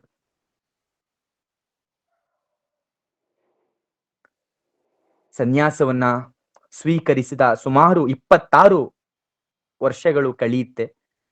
ಒಬ್ಬ ಮನುಷ್ಯ ಧರ್ಮ ಜಾಗೃತಿಗಾಗಿ ಏನೇನು ಮಾಡ್ಲಿಕ್ಕೆ ಸಾಧ್ಯವೋ ಅದೆಲ್ಲವನ್ನ ಸ್ವಾಮಿಗಳು ಮಾಡಿ ಮುಗಿಸಿರ್ತಾರೆ. ಗ್ರಂಥ ರಚನೆ ಆಗ್ಬೋದು, ಸಾಕಷ್ಟು ಪ್ರವಚನ ಆಗ್ಬೋದು, ಸಾಕಷ್ಟು ಅನುಷ್ಠಾನಗಳು, ಸಾಕಷ್ಟು ಸಂಭಾಷಣೆ, ಸಾಕಷ್ಟು ಸಂಘ ಸಂಸ್ಥೆಗಳ ಸ್ಥಾಪನೆ ಮಾಡುವಂಥದ್ದು, ಉಪದೇಶ ಮಾಡುವಂಥದ್ದು, ದೇವಾಲಯಗಳ ಜೀರ್ಣೋದ್ಧಾರ ಮಾಡುವಂಥದ್ದು, ಸಾಕಷ್ಟು ಸಾಧಕರಿಗೆ ಹಿತಬೋಧನೆಯನ್ನ ಮಾಡುವಂಥದ್ದು ಎಲ್ಲವನ್ನ ಮಾಡಿ ಮುಗಿಸಿರ್ತಾರೆ. ಈ ಮಾರ್ಗಗಳೆಲ್ಲವನ್ನ ತಮ್ಮ ಉದ್ದೇಶಕ್ಕಾಗಿ ಬಳಸ್ಕೋತಾರೆ. ಕಿಕ್ಕಿರಿದು ಸೇರ್ತಾ ಇದ್ದಂತಹ ಲಕ್ಷಾಂತರ ಜನರ ಆ ಜನಸ್ತೋಮದಿಂದ ದೇಹ ಬಳಲಿ ಅನಾರೋಗ್ಯ ಉಂಟಾಗ್ತಾ ಇರುತ್ತೆ. ಆದ್ರೂ ಕೂಡ ಅವರು ಬಿಡೋದಿಲ್ಲ ಯಾವುದನ್ನು. ಅಂತಹ ಸಂದರ್ಭದಲ್ಲಿ ಔಷಧ ಸೇವನೆಯ ಜೊತೆಗೆ ಏಕಾಂತದಲ್ಲಿ ತಪಶ್ಚರ್ಯೆಯಲ್ಲೂ ಕೂಡ ಅವರು ತೊಡಗ್ತಾ ಇದ್ರಂತೆ ಶ್ರೀಧರ ಸ್ವಾಮಿಗಳು. ಕಡೆಗೆ ಇವೆಲ್ಲವನ್ನ ಬಿಟ್ಟು ಏಕಾಂತ ವಾಸವೇ ಹೆಚ್ಚು ಅಂತ ಶ್ರೀಧರ ಸ್ವಾಮಿಗಳಿಗೆ ಅನ್ಸುತ್ತೆ. ನೇರವಾಗಿ ವರದಹಳ್ಳಿಗೆ ಬಂದು ತಮ್ಮ ಏಕಾಂತ ವಾಸದ ನಿರ್ಧಾರವನ್ನ ತಮ್ಮ ಭಕ್ತವೃಂದಕ್ಕೆ ತಿಳಿಸ್ತಾರೆ. ಭಕ್ತವೃಂದಕ್ಕೆ ತಿಳಿಸಿದ ಮೇಲೆ ಬೆಟ್ಟದ ಮೇಲೆ ಅವರ ತಪಸ್ಸನ್ನ ಮಾಡ್ಲಿಕ್ಕಾಗಿಯೇ ಒಂದು ಪ್ರತ್ಯೇಕವಾಗಿರ್ತಕ್ಕಂತ ಒಂದು ಕುಟೀರ, ಒಂದು ಗುಹೆ ನಿರ್ಮಾಣ ಆಗುತ್ತೆ. ಅಲ್ಲಿ ಶ್ರೀಧರ ಸ್ವಾಮಿಗಳು ಸ್ನಾನ ಮಾಡ್ಲಿಕ್ಕೆ, ತಾವು ದಿನನಿತ್ಯ ಸಂಧ್ಯಾ ವಂದನೆ ಮಾಡ್ಲಿಕ್ಕೆ ಶ್ರೀಧರ ಸ್ವಾಮಿಗಳು ಬೆಟ್ಟದ ಕೆಳಗಿರ್ತಕ್ಕಂಥ ಕೊಳಕಾಗಿರುತ್ತೆ, ಇಳಿತಕ್ಕಂಥ ಮೆಟ್ಟಿಲುಗಳಿಗೆ ಪೂರ್ತಿಯಾಗಿ ಒಂದು ಆವರಣವನ್ನ ಕಲ್ಪಿಸಿ ಯಾರ ದರ್ಶನಕ್ಕೂ ಅವಕಾಶ ಆಗದಂತೆ ವ್ಯವಸ್ಥೆ ಮಾಡ್ತಾರೆ. ಇವೆಲ್ಲವನ್ನ ಮಾಡಿ ಶ್ರೀಧರ ಸ್ವಾಮಿಗಳು ಒಂದು ಶುಭ ಮುಹೂರ್ತವನ್ನ ಮಾಡಿ ಶ್ರೀಧರ ಸ್ವಾಮಿಗಳು ಏಕಾಂತದ ತಪಶ್ಚರ್ಯಕ್ಕಾಗಿ ಕುಟೀರವನ್ನ ಪ್ರವೇಶ ಮಾಡಿಬಿಡ್ತಾರೆ. ಅದೆಷ್ಟು ಕಾಲ ಏಕಾಂತವಾಸ ಮಾಡ್ತಾರೆ, ಅದೆಷ್ಟು ಕಾಲ ಗುಹೆಯಲ್ಲಿ ಇರ್ತಾರೆ ಅನ್ನುವಂಥದ್ದು ಯಾರಿಗೂ ಗೊತ್ತಿರೋದಿಲ್ಲ. ಲೋಕ ಕಲ್ಯಾಣಕ್ಕಾಗಿ ತಪಸ್ಸನ್ನ ಮಾಡಬೇಕು, ನನಗೆ ಭಗವಂತನ ಪ್ರೇರಣೆಯಾಗಿದೆ ಅನ್ನುವಂಥದ್ದು ಮಾತ್ರ ಶ್ರೀಗಳವರು ಹೇಳಿರ್ತಾರೆ. ಬಿಟ್ರೆ ನಾನು ಅದೆಷ್ಟು ಕಾಲ ಇರ್ತೀನಿ, ನಾನು ಅದೆಷ್ಟು ಕಾಲ ಮಾಡ್ತೀನಿ ಅನ್ನುವಂಥದ್ದನ್ನ ಹೇಳಿರೋದಿಲ್ಲ ಶ್ರೀಧರ ಸ್ವಾಮಿಗಳು. ಅತ್ಯಂತ ಆತ್ಮೀಯರಾಗಿರ್ತಕ್ಕಂಥ ಒಬ್ಬಿಬ್ಬ ಶಿಷ್ಯರ ಹೊರತಾಗಿ ಉಳಿದವರೊಡನೆ ಸಂಪರ್ಕವೇ ತಪ್ಪೋಗಿರುತ್ತೆ. ಆ ಶಿಷ್ಯರ ಜೊತೆಯೂ ಕೂಡ ಅವಶ್ಯಕತೆ ಬಂದಾಗ ಮಾತ್ರ ಬರೀ ಸಂಕೇತದಿಂದ ಶ್ರೀಧರ ಸ್ವಾಮಿಗಳು ಸೂಚನೆ ಕೊಡ್ತಾ ಇದ್ರೆ ಹೊರತು ಮಾತಾಡ್ತಾ ಇರೋದಿಲ್ವಂತೆ. ಊಟ ಮಾಡ್ತಾ ಇರೋದಿಲ್ಲ. ಅವರೇ ಸ್ಥಾಪನೆ ಮಾಡಿದಂತ ಗೋಶಾಲೆಯಿಂದ ಬರ್ತಕ್ಕಂಥ ಒಂದೇ ಒಂದು ಲೋಟ ಕ್ಷೀರದ ಹಾಲು, ಶುದ್ಧವಾಗಿರ್ತಕ್ಕಂಥ ಹಾಲಿನ ಹೊರತಾಗಿ ನೀನನ್ನು ಕೂಡ ಮುಡ್ತಾ ಇರಲಿಲ್ಲವಂತೆ ಶ್ರೀಧರರು. ಅದೆಷ್ಟೇ ಜನ ಆತ್ಮೀಯ ಭಕ್ತರು ಬಂದ್ರೂ ಕೂಡ ಯಾರಿಗೂ ಕೂಡ ದರ್ಶನ ಇರ್ಲಿಲ್ವಂತೆ. ಈ ರೀತಿ ಏಕಾಂತದಲ್ಲಿ ಇದ್ದುಕೊಂಡು ಏನೂ ತಿಂದರ, ಯಾರ ಜೊತೆಲೂ ಮಾತಾಡದರ, ಮೌನವಾಗಿ ಕೇವಲ ಒಂದೇ ಒಂದು ಗ್ಲಾಸ್ ಹಾಲನ್ನ ಕುಡ್ಕೊಂಡು ತಪಸ್ಸನ್ನ ಮಾಡುವಂಥದ್ದು, ಅದು ಒಂದಿನ ಅಲ್ಲ, ಒಂದು ವಾರ ಅಲ್ಲ, ವರ್ಷಾನುಗಟ್ಲೆ ತಪಸ್ಸನ್ನ ಮಾಡುವಂಥದ್ದು, ಇದೊಂದು ಅತ್ಯಂತ ಕಠಿಣವಾದ ವ್ರತವೇ ಸರಿ ಎನ್ಬಹುದು. ಅದು ಈಗಿನ ಕಾಲದಲ್ಲಿ, ನಾವು ಹಳೆ ಕಾಲದಲ್ಲೆಲ್ಲ ನೋಡಿದ್ದೋ, ಈ ಫಿಲ್ಮ್ಗಳಲ್ಲಿ, ಟಿವಿನಲ್ಲೆಲ್ಲ ನೋಡಿದ್ದೋ, ಕಠಿಣವಾಗಿ ತಪಸ್ಸನ್ನ ಮಾಡ್ತಕ್ಕಂಥವ್ರು, ಗಾಳಿಯಲ್ಲಿ ತಪಸ್ಸನ್ನ ಮಾಡ್ತಕ್ಕಂಥವ್ರನ್ನ, ಮತ್ತೆ ಗೆಡ್ಡೆ ಗೆಣಸುಗಳನ್ನ ಆಗಾಗ ತಿಂದು ತಪಸ್ಸನ್ನ ಮಾಡ್ತಕ್ಕಂಥವ್ರನ್ನ ನಾವು ನೋಡಿದ್ದೋ, ಕೇಳಿದ್ದೋ. ಆದ್ರೆ ನಮ್ಮ ಕಾಲದಲ್ಲಿ ಇಂತಹ ಘಟನೆಗಳನ್ನ ನಾವು ನೋಡಿರುವಂಥದ್ದು ನಮ್ಮ ಪುಣ್ಯ ಅಂದ್ರೆ ತಪ್ಪಾಗ್ಲಿಕ್ಕಿಲ್ಲ. ಇದೇ ರೀತಿ 4 ವರ್ಷಗಳು ಮಾಡ್ತಾರಂತೆ ಶ್ರೀಧರ ಸ್ವಾಮಿಗಳು. 4 ವರ್ಷಗಳು ಯಾರ ಜೊತೆಲೂ ಮಾತಾಡ್ದಾರ ಮೌನವಾಗಿದ್ದುಕೊಂಡು ಒಂದೇ ಒಂದು ಗ್ಲಾಸ್ ಹಾಲನ್ನ ಕುಡ್ಕೊಂಡು 4 ವರ್ಷಗಳು ಕಳೀತಾರೆ. 5ನೇ ವರ್ಷಕ್ಕೆ ಇನ್ನೇನೋ ಕೆಲವು ತಿಂಗಳುಗಳು ಇರುವ ಸಂದರ್ಭದಲ್ಲಿ ಪ್ರಮಾದಿ ನಾಮ ಸಂವತ್ಸರದ ಕ್ರಿಸ್ತ ಶಕ 1973 ಚೈತ್ರ ಮಾಸದಲ್ಲಿ ಎಂದಿನಂತೆ ಶ್ರೀಧರ ಸ್ವಾಮಿಗಳು ರಾಮನವಮಿ ಇರುತ್ತೆ. ರಾಮನವಮಿ ಪ್ರಯುಕ್ತ 9 ದಿನಗಳ ಉತ್ಸವ ವೈಭವದಿಂದ ನಡೆಯುತ್ತೆ. ದಶಮಿಯ ದಿನ ಶ್ರೀಧರ ಸ್ವಾಮಿಗಳು ಏಕಾಂತವಾಸದಲ್ಲಿಯ ಧ್ವನಿವರ್ಧಕದ ಮೂಲಕ ಪ್ರವಚನವನ್ನ ಮಾಡ್ತಾರೆ, ಆಶೀರ್ವಚನವನ್ನ ಮಾಡ್ತಾರೆ ಅನ್ನುವಂತ ಸುದ್ದಿ ಅಲ್ಲಲ್ಲಿ ಹರಡಿರುತ್ತೆ. ಹಾಗಾಗಿ ಶ್ರೀಧರ ಸ್ವಾಮಿಗಳು 4 ವರ್ಷ ಆದ್ಮೇಲೆ ಗುಹೆಯಿಂದ ಹೊರಗಡೆ ಬಂದು ಪ್ರವಚನವನ್ನ ಕೊಡ್ತಾರೆ ಅಂತ ಅವರ ಒಂದು ವಾಣಿಯನ್ನ ಕೇಳಲಿಕ್ಕೆ ಸಾವಿರಾರು ಜನ, ಸಾವಿರ ಗಟ್ಟಲೆ ಗುಂಪು ಗುಂಪಾಗಿ ಜನ ಬಂದು ಸೇರಿರ್ತಾರಂತೆ. ಸ್ವಾಮಿಗಳ ಅಮೃತವಾಣಿ ಕಿವಿಯಿಂದ ಕೇಳಬಹುದು ಅನ್ನುವಂಥದ್ದು ಜನರ ಅಭಿಲಾಷೆಯಾಗಿರುತ್ತೆ. ಆದರೆ ಶ್ರೀಗಳವರಿಗೆ ಆರೋಗ್ಯ ಚೆನ್ನಾಗಿಲ್ಲ, ಪ್ರವಚನ ನಡೆಯೋದಿಲ್ಲ ಅನ್ನುವಂಥದ್ದು ಗೊತ್ತಾಗಿ ಎಲ್ಲರಿಗೂ ಕೂಡ ನಿರಾಶೆ ಆಗುತ್ತೆ. ಭಕ್ತ ಜನರಿಗೆ ಕಳವಳ ಹೆಚ್ಚುತ್ತೆ. ಶ್ರೀಗಳವರ ದೇಹಸ್ಥಿತಿ ಹೇಗಿದೆ ಎನ್ನುವಂತ ತಿಳಿಬೇಕು ಅನ್ನುವಂತ ತವಕ ಅಧಿಕ ಆಗುತ್ತೆ. ಅನಾರೋಗ್ಯ ಅಂದ್ರೆ ಏನು, ಏನಾಗಿದೆ, ಯಾವ ಚಿಕಿತ್ಸೆ ನಡೀತಾ ಇದೆ ಅನ್ನುವಂತ ಪ್ರಶ್ನೆಗೆ ಯಾರಿಂದಲೂ ಕೂಡ ಉತ್ತರ ಬರೋದಿಲ್ಲ. ಏಕಾಂತ ವಾಸಕ್ಕೆ ಭಂಗ ಆಗುತ್ತೆ ಅನ್ನೋದ್ರಕ್ಕೆ ಬೆಟ್ಟದ ಮೇಲೆ ಯಾರಿಗೂ ಕೂಡ ಬರ್ಲಿಕ್ಕೆ ಪ್ರವೇಶ ಇರೋದಿಲ್ಲ.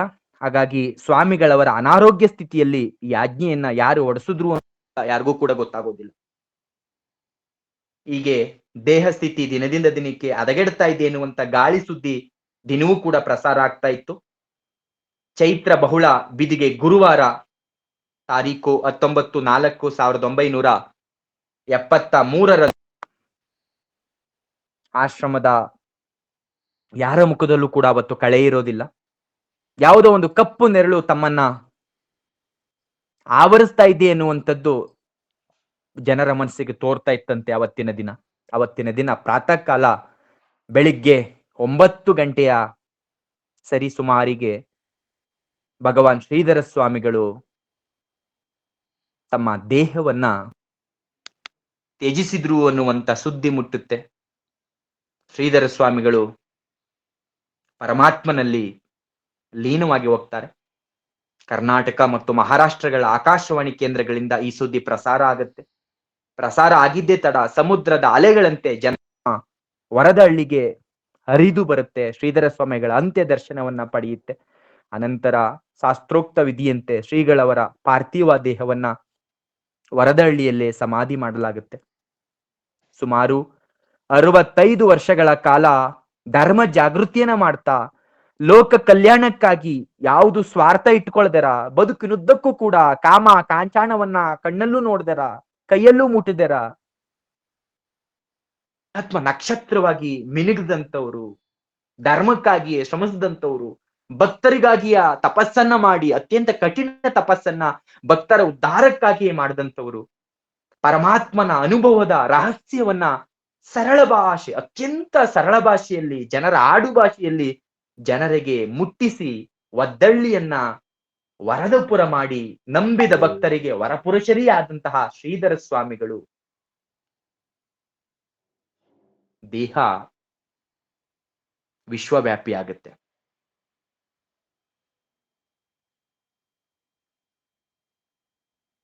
ಶ್ರೀಧರ ಸ್ವಾಮಿಗಳವರ ಜೀವನ ಚರಿತ್ರೆಯನ್ನ ಬಾಲ್ಯದಿಂದ ಅಂತ್ಯದವರೆಗೂ ಕೂಡ ಸಂಕ್ಷಿಪ್ತವಾಗಿ ನಾನು ತಿಳಿಸಿದ್ದೇನೆ.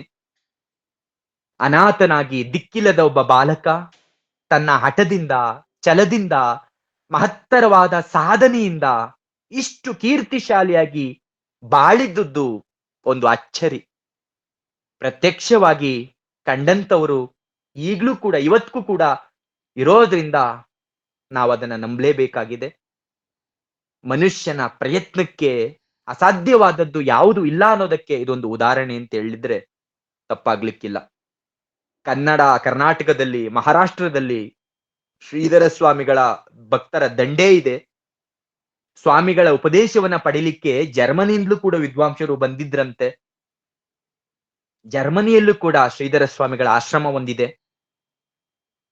ಅವರ ಭಕ್ತರು ದತ್ತಾತ್ರೇಯನ ಅವತಾರ ಅಂತ, ಆಂಜನೇಯನ ಅವತಾರ ಅಂತ ಭಕ್ತರು ನಂಬ್ತಾರೆ.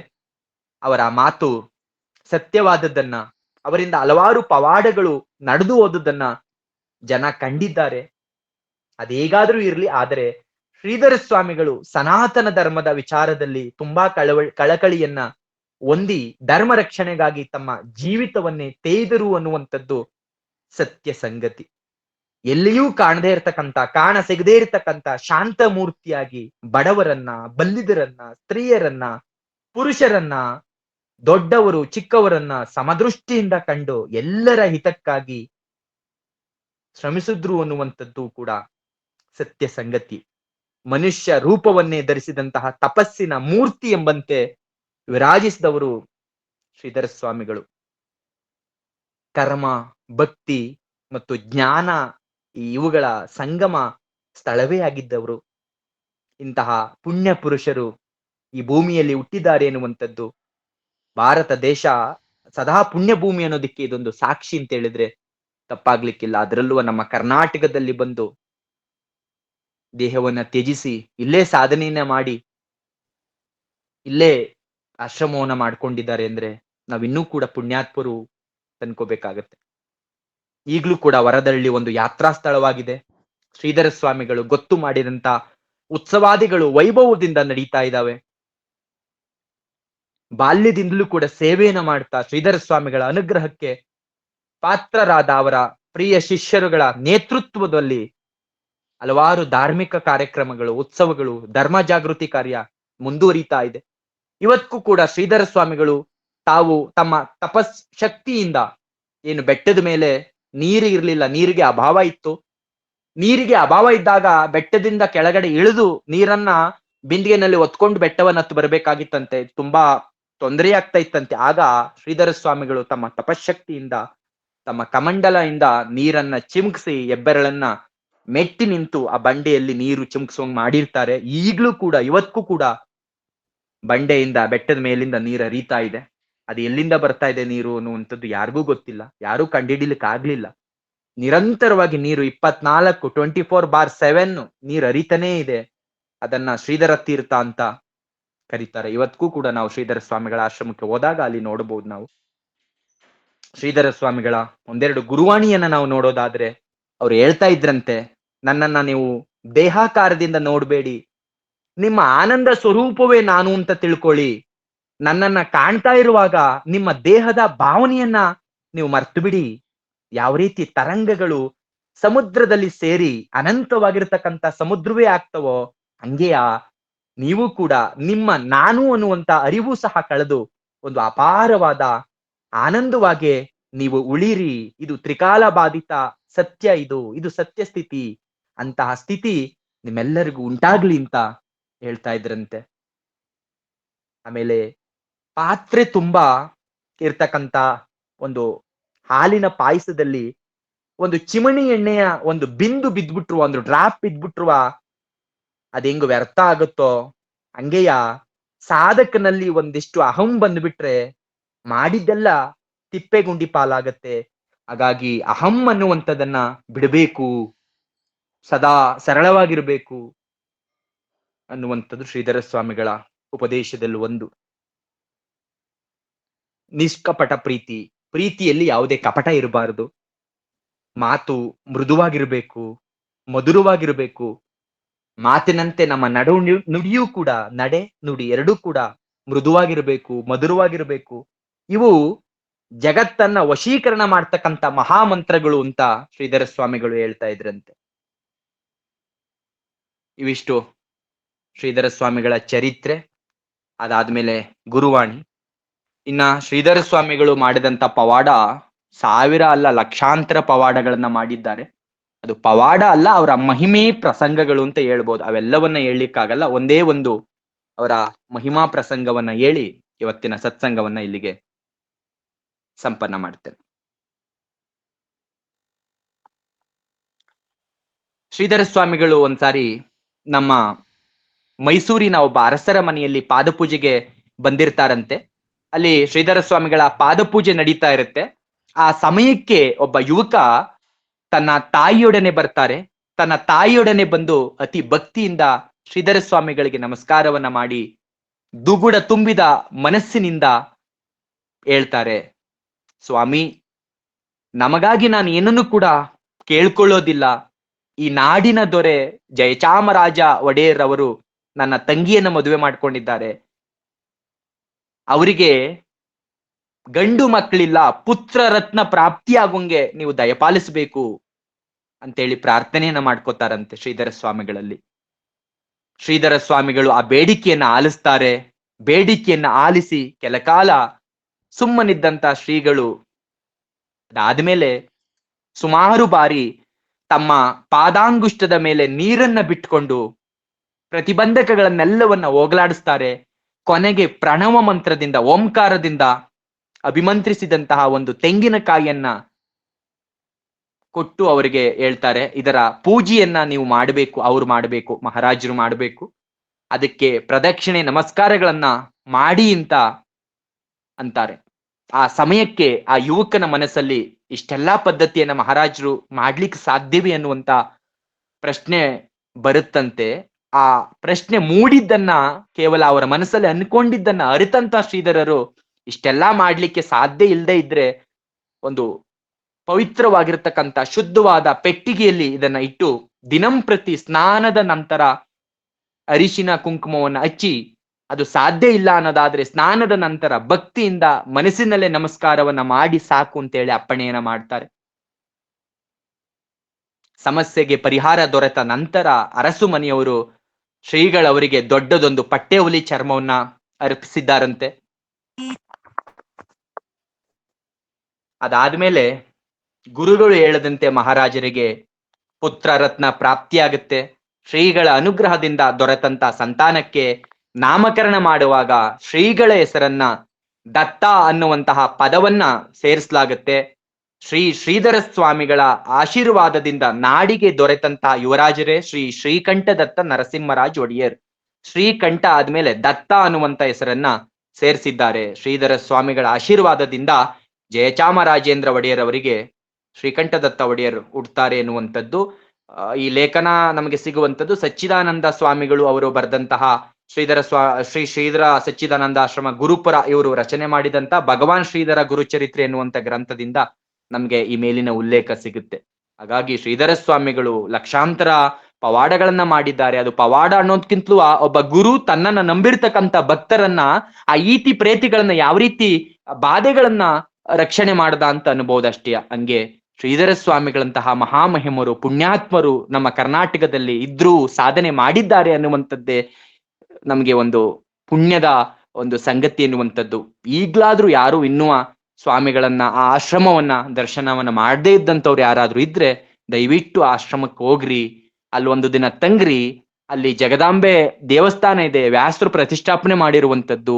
ಶ್ರೀಧರ ಸ್ವಾಮಿಗಳು ಸ್ವಯಂ ಚಿಮುಕಿಸಿದಂತಹ ಗಂಗೆ ಇದೆ, ಗೋವಿನ ಮುಖದಿಂದ ನೀರು ಬರ್ತಾ ಇದೆ. ಶ್ರೀಧರ ಸ್ವಾಮಿಗಳು ತಪಸ್ಸು ಮಾಡಿ ವರ್ಷಾನುಗಟ್ಲೆ ಅಲ್ಲಿ ಸಾಧನೆ ಮಾಡಿ ಕೊನೆಗೆ ಅಲ್ಲೇ ದೇಹವನ್ನ ಬಿಟ್ಟಂತದ್ದು ಸಮಾಧಿ ಸ್ಥಳ ಇದೆ. ಅಲ್ಲಿ ಒಂದು ದಿನ ತಂಗಿದ್ರೆ ನಮ್ಮ ಎಷ್ಟೋ ಭವಗಳು, ನಮ್ಮ ಎಷ್ಟೋ ಬಂಧನಗಳು ಕಳ್ಚೋಗೋದ್ರಲ್ಲಿ ಎರಡು ಮಾತಿಲ್ಲ ಅನ್ನುವಂತ ಮಾತನ್ನ ಹೇಳ್ತಾ ಶ್ರೀಧರ ಸ್ವಾಮಿಗಳ ಚರಿತ್ರೆಯನ್ನ ಇಲ್ಲಿಗೆ ಸಂಪನ್ನ ಮಾಡ್ತಾ ಇದ್ದೇನೆ.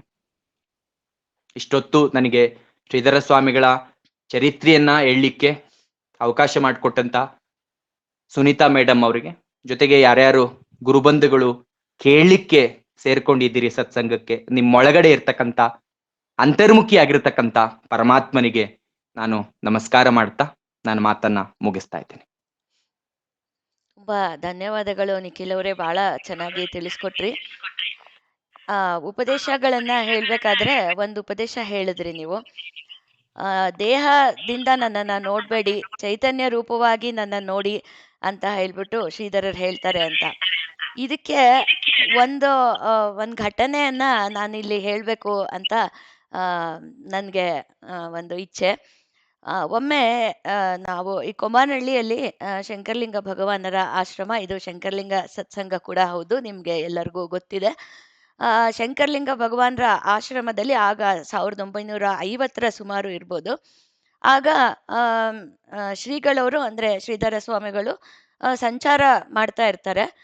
ಅಲ್ಲಿ ಭಗವಾನರ ಆಶ್ರಮದಲ್ಲಿ ಶಂಕರಲಿಂಗ ಭಗವಾನರ ಭಕ್ತರು ಒಂದಿಬ್ರು ಅವರು ನಾವು ಶ್ರೀಧರರ ದರ್ಶನ ಮಾಡಿ ಬರ್ತೇವೆ ಅಪ್ಪ ಅಂತ, ಅಂದ್ರೆ ಶಂಕರಲಿಂಗ ಭಗವಾನ್ರನ್ನ ಭಕ್ತರು ಎಲ್ಲರೂ ಅಪ್ಪ ಅಂತ ಕರೀತಾರೆ ಈಗಲೂ ಕೂಡ ಅಂತ ಹೇಳ್ತಾರೆ. ಅದಕ್ಕೆ ಅಪ್ಪ ಅವರು ಹೇಳ್ತಾರೆ, ಅವರೇ ಇಲ್ಲಿಗೆ ಬರ್ತಾರೆ ಅವಾಗ ನೀವೇ ಸೇವೆ ಮಾಡುವಂತ್ರಿ, ಅವ್ರ ಸೇವೆ ಮಾಡುವಂತ್ರಿ ಅಂತ ಹೇಳ್ಬಿಟ್ಟು ಹೇಳ್ತಾರೆ.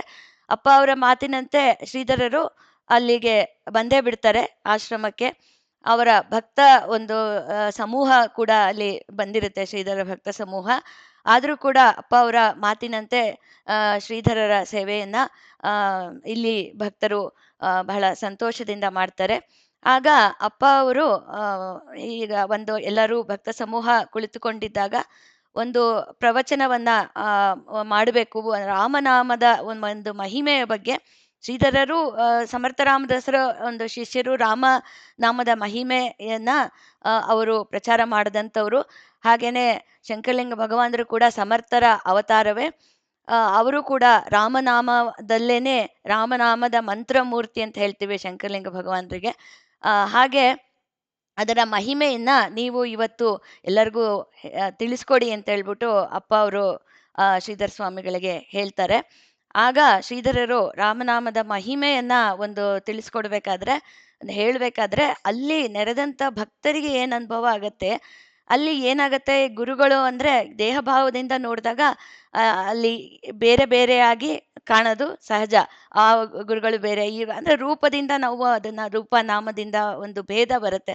ಆದ್ರೆ ಗುರು ಚೈತನ್ಯ ರೂಪ ಎಲ್ಲ ಒಂದೇ ಚೈತನ್ಯ ಅನ್ನೋ ಒಂದು ಏನಿದೆ ಅಲ್ಲಿ, ಆ ನೆರೆದಿದ್ದಂತ ಅಲ್ಲಿ ಭಕ್ತರಿಗೆ ಯಾರು ಹೇಳ್ತಾ ಇದ್ದಾರೆ, ಅಪ್ಪ ಅವ್ರು ಹೇಳ್ತಿದ್ದಾರಾ ಇಲ್ಲ ಶ್ರೀಧರ್ ಹೇಳ್ತಿದ್ದಾರಾ, ಎರಡು ಒಂದೇ ಚೇತನವಾಗಿ ಒಂದು ಅವರಿಗೆ ಅನುಭವ ಅಲ್ಲಿ ಇದ್ದೋಂಥವ್ರಿಗೆ ಎಲ್ಲರಿಗೂ ಅವತ್ತು ಅನುಭವ ಆಗತ್ತೆ. ಅದು ಒಂದು ರೀತಿ ದಿವ್ಯ ಅನುಭವನ ಅವರು ಎಲ್ಲರೂ ಪಡಿತಾರೆ ಆ ದಿನ. ನಿಜವಾಗ್ಲೂ ಅದರ ಅಲ್ಲಿ ಕೇಳಿದವರೇ ಧನ್ಯರು, ಆ ಅನುಭವವನ್ನ ಪಡೆದವರೇ ಧನ್ಯರು ಅಂತ ನಾನು ಹೇಳಕ್ಕೆ ಇಷ್ಟಪಡ್ತೀನಿ. ನಂತರ ಅವರು ಮತ್ತೆ ಸಂಚಾರ ಮುಂದುವರಿಸ್ಬೇಕಾಗಿ ಬರುತ್ತೆ. ಶ್ರೀಧರರು ಅವರ ಭಕ್ತರು ಮುಂದಿನ ಒಂದು ಸಂಚಾರಕ್ಕೆ ಬಂದು ಶ್ರೀಧರರಿಗೆ ಕೇಳ್ತಾರೆ ಮುಂದಕ್ಕೆ ಹೊರಡೋಣ ಅಂತ. ಆಗ ಶ್ರೀಧರರು ಮನಸ್ಸಿಲ್ಲದ ಮನಸ್ಸಿನಿಂದ ಅಲ್ಲಿಂದ ಹೊರಡ್ತಾರಂತೆ. ಹೇಳ್ತಾರಂತೆ, ನಾನು ರಾಮನ ಆಸ್ಥಾನದಲ್ಲಿ ನಾನು ಆರಾಮವಾಗಿದ್ನಪ್ಪ, ಮತ್ತೆ ಆದರೆ ಲೋಕ ಬಿಡಬೇಕಲ್ಲ, ಮುಂದಕ್ಕೆ ನಾನು ಹೊರಡಲೇಬೇಕು ಅನ್ನೋ ಒಂದು ಮಾತನ್ನ ಹೇಳಿ ಅಲ್ಲಿಂದ ಹೊರಡ್ತಾರಂತೆ. ಹೀಗೆ ಇದು ಅವರ ವಾಣಿ ಏನು ಅವ್ರದ್ದು ಹೇಳಿದ್ರಲ್ಲ, ಚೈತನ್ಯ ರೂಪದಲ್ಲಿ ನೋಡಿ ನನ್ನ ಅಂತ ಅನ್ನತ್ಲೂ ಒಂದು ಮೈ ಜುಮ್ಮಂತ ಅನ್ನೋ ಒಂದು ಅನುಭವ. ಯಾಕೆಂದ್ರೆ ನನಗೆ ಇದನ್ನ ನಾನು ಕೇಳಿದ್ದೀನಿ, ಈ ರೀತಿ ಅನುಭವ ಆಗಿದ್ದು ಭಕ್ತರಿಗೆ. ಅದನ್ನ ಅವ್ರು ಹೇಳಿದ್ದು ಅದು ತಕ್ಷಣ ಅದು ನೆನಪು ಬಂದಿದ್ದು ಒಂದು ರೀತಿ ಬಹಳ ಒಂದು ಒಂದು ಸ್ಪಾರ್ಕಲ್, ಒಂದು ಮೂಮೆಂಟಲ್ಲಿ ಒಂದು ಸ್ಪಾರ್ಕ್ ಬಂದಂಗ ಆಗೋಯ್ತು. ಬಹಳ ಅದ್ಭುತವಾದ ಒಂದು ಅನುಭವ ಅದು. ಬಹಳ ಚೆನ್ನಾಗಿ ಹೇಳಿದ್ರು ನಿಖಿಲ್ ಅವರು. ಇನ್ನೂ ಒಂದು ಏನಂದ್ರೆ ಅವರು ಪವಾಡಗಳು ಅಂತೂ ನಿಖಿಲ್ ಅವ್ರು ಹೇಳ್ದಂಗೆ ಲಕ್ಷಾಂತರ ಕೋಟ್ಯಾಂತರ ಪವಾಡಗಳು ಇದೆ ಅಂತ ಹೇಳ್ತಾರೆ. ಅದನ್ನ ಬಹಳಷ್ಟು ನಾವು ಗುರುವಾಣಿಯಲ್ಲಿ ಕೂಡ ನಾವು ಅವರ ಚರಿತ್ರೆಯನ್ನ ಬಹಳಷ್ಟು ಬರುತ್ತೆ, ಗುರುವಾಣಿ ಅಲ್ಲಿ ಕೂಡ ಓದಿದ್ದೇವೆ. ಬಹಳಷ್ಟು ವಿಷಯಗಳನ್ನ ಅಲ್ಲಿಂದ ಕೂಡ ತಿಳ್ಕೊಂಡಿದ್ದೇವೆ. ಅದಕ್ಕೆ ಕೂಡ ಅವಕಾಶ ಮಾಡಿಕೊಟ್ಟಂತ ನಿಖಿಲ್ ಅವ್ರಿಗೆ ನಾನು ಧನ್ಯವಾದ ಕೂಡ ಹೇಳೋದಕ್ಕೆ ಇಷ್ಟಪಡ್ತೀನಿ. ಇನ್ನೂ ಒಂದೇ ಒಂದು ವಿಷಯ ನಾನು ಹೇಳೋದಕ್ಕೆ ಏನಂದ್ರೆ, ಶ್ರೀಪಾದ ವಲ್ಲಭರ ಒಂದು ಚರಿತ್ರೆಯಲ್ಲಿ ಬರುತ್ತೆ. ಶ್ರೀಪಾದ ವಲ್ಲಭರಿಗೆ ಅವ್ರಿಗೆ ಇಬ್ರು ಅಣ್ಣಂದ್ರು ಇರ್ತಾರೆ. ಅವ್ರಿಗೆ ಒಬ್ಬರಿಗೆ ಕಾಲು ಇರೋದಿಲ್ಲ, ಒಬ್ಬರಿಗೆ ಕಣ್ಣು ಇರೋದಿಲ್ಲ, ಆ ರೀತಿ ಇರುತ್ತೆ.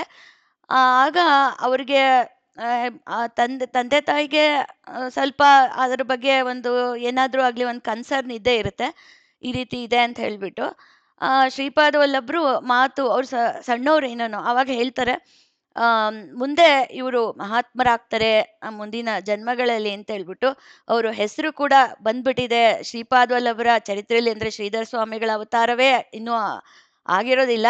ಶ್ರೀಧರರಾಗಿ ಇವರು ಜಗತ್ತನ್ನ ಒಂದು ಏನು ಧರ್ಮವನ್ನ ಉತ್ತಮ ಇದಕ್ಕೆ ತರ್ತಾರೆ, ಸನಾತನ ಧರ್ಮವನ್ನ ಪ್ರಚಾರ ಮಾಡ್ತಾರೆ, ಬಹಳ ಭಕ್ತರಿಗೆ ಅನುಗ್ರಹ ಮಾಡ್ತಾರೆ ಅಂತ ಶ್ರೀಧರ ಅನ್ನೋ ಹೆಸರು ಕೂಡ ಶ್ರೀಪಾದ ವಲ್ಲಭರ ಚರಿತ್ರೆಯಲ್ಲಿ ಬಂದ್ಬಿಟ್ಟಿದೆ. ಅಂದ್ರೆ ಅವರ ಅಣ್ಣನಾಗಿ ಇದ್ದವರು ಅಂತ ಹೇಳ್ಬಿಟ್ಟು ಬಂದಿದೆ. ಇದು ಒಂದು ಕೂಡ ಒಂದು ಅಚ್ಚರಿಯ ವಿಷಯ ಏನಂದ್ರೆ ಅವರ ಜನನಕ್ಕೆ ಮುಂಚೆನೆ ಅದೆಲ್ಲ ಒಂದು ಅಮ್, ಇದಾಗ್ ಹೋಗಿತ್ತು. ಅವರು ನಿರ್ಧಾರ ಆಗೋಗಿತ್ತು ಅವರ ಒಂದು ಇದು ಅನ್ನೋದಕ್ಕೆ ಇದೊಂದು ವಿಚಾರ ಬಹಳ ಅಚ್ಚರಿ ಅನ್ಸುತ್ತೆ. ಏಕೆಂದ್ರೆ ನಾವು ಅವ್ರ ಕಾಲಘಟ್ಟವನ್ನ ಮುಂದಿನ ಕಾಲಘಟ್ಟದಲ್ಲಿರೋರು, ಅವ್ರ ಕಾಲಘಟ್ಟದ ಮುಂಚೆನೆ ಆ ವಿಚಾರ ಆ ಗ್ರಂಥದಲ್ಲಿ ಬಂದ್ಬಿಟ್ಟಿದೆ. ಅದು ಒಂದು ರೀತಿ ಅದು ಅಚ್ಚರಿ ಅಂತ ಅನ್ಸುತ್ತೆ. ಅದನ್ನ ಇಲ್ಲಿ ನಿಮ್ಮೆಲ್ಲರೊಂದಿಗೆ ಹಂಚ್ಕೊಳ್ಬೇಕು ಅಂತ ಅನ್ನಿಸ್ತು. ಅದಕ್ಕೆ ಹಂಚ್ಕೊಂಡೆ. ನಾವು 2 ವಾರಗಳು ಇದನ್ನ ಕೇಳಿದ್ವಿ. ಮೊದಲ ವಾರ ಅವರ ಇದನ್ನೆಲ್ಲ ಕೇಳಿದ್ವಿ. ಕಷ್ಟ ಅವರು ಪಟ್ಟಿದ್ದು, ಅವ್ರು ಹೇಗೆ ಅವರು ಜೀವನವನ್ನ ನಡೆಸಿದ್ರು, ಒಂಟಿಯಾಗಿ ಹೇಗೆ ಹೋರಾಟ ನಡೆಸಿದ್ರು ಆಧ್ಯಾತ್ಮ ಜೀವನಕ್ಕೆ ಅಂತೆಲ್ಲ. ಈ ವಾರ ಅವರು ಅನುಗ್ರಹ, ಅವರು ಏನ್ ಹೇಳಿದ್ರು ಅದನ್ನೆಲ್ಲ ಬಹಳ ಆ, ಸುಂದರವಾಗಿ ನಿಖಿಲ್ ಅವರು ತಿಳಿಸ್ಕೊಟ್ಟಿದ್ದಾರೆ. ಬಹಳ ಚೆನ್ನಾಗಿತ್ತು. ಇವತ್ತಂತೂನು ಅದೇನೋ ಒಂದು ರೀತಿ ಆ ಒಂದು ಮನಸ್ಸಿಗೆ ಮೌನ, ಒಂದು ರೀತಿ ಆನಂದ ಆ ಆವರಿಸ್ತು ಅಂತ ಹೇಳ್ಬಿಟ್ಟು ನಾನು ಹೇಳೋದಕ್ಕೆ ಇಷ್ಟಪಡ್ತೀನಿ. ಇದೊಂದು ಸುಯೋಗ, ಈ ರೀತಿ ನಾವು ಸೇರಿರೋದು ಸುಯೋಗ.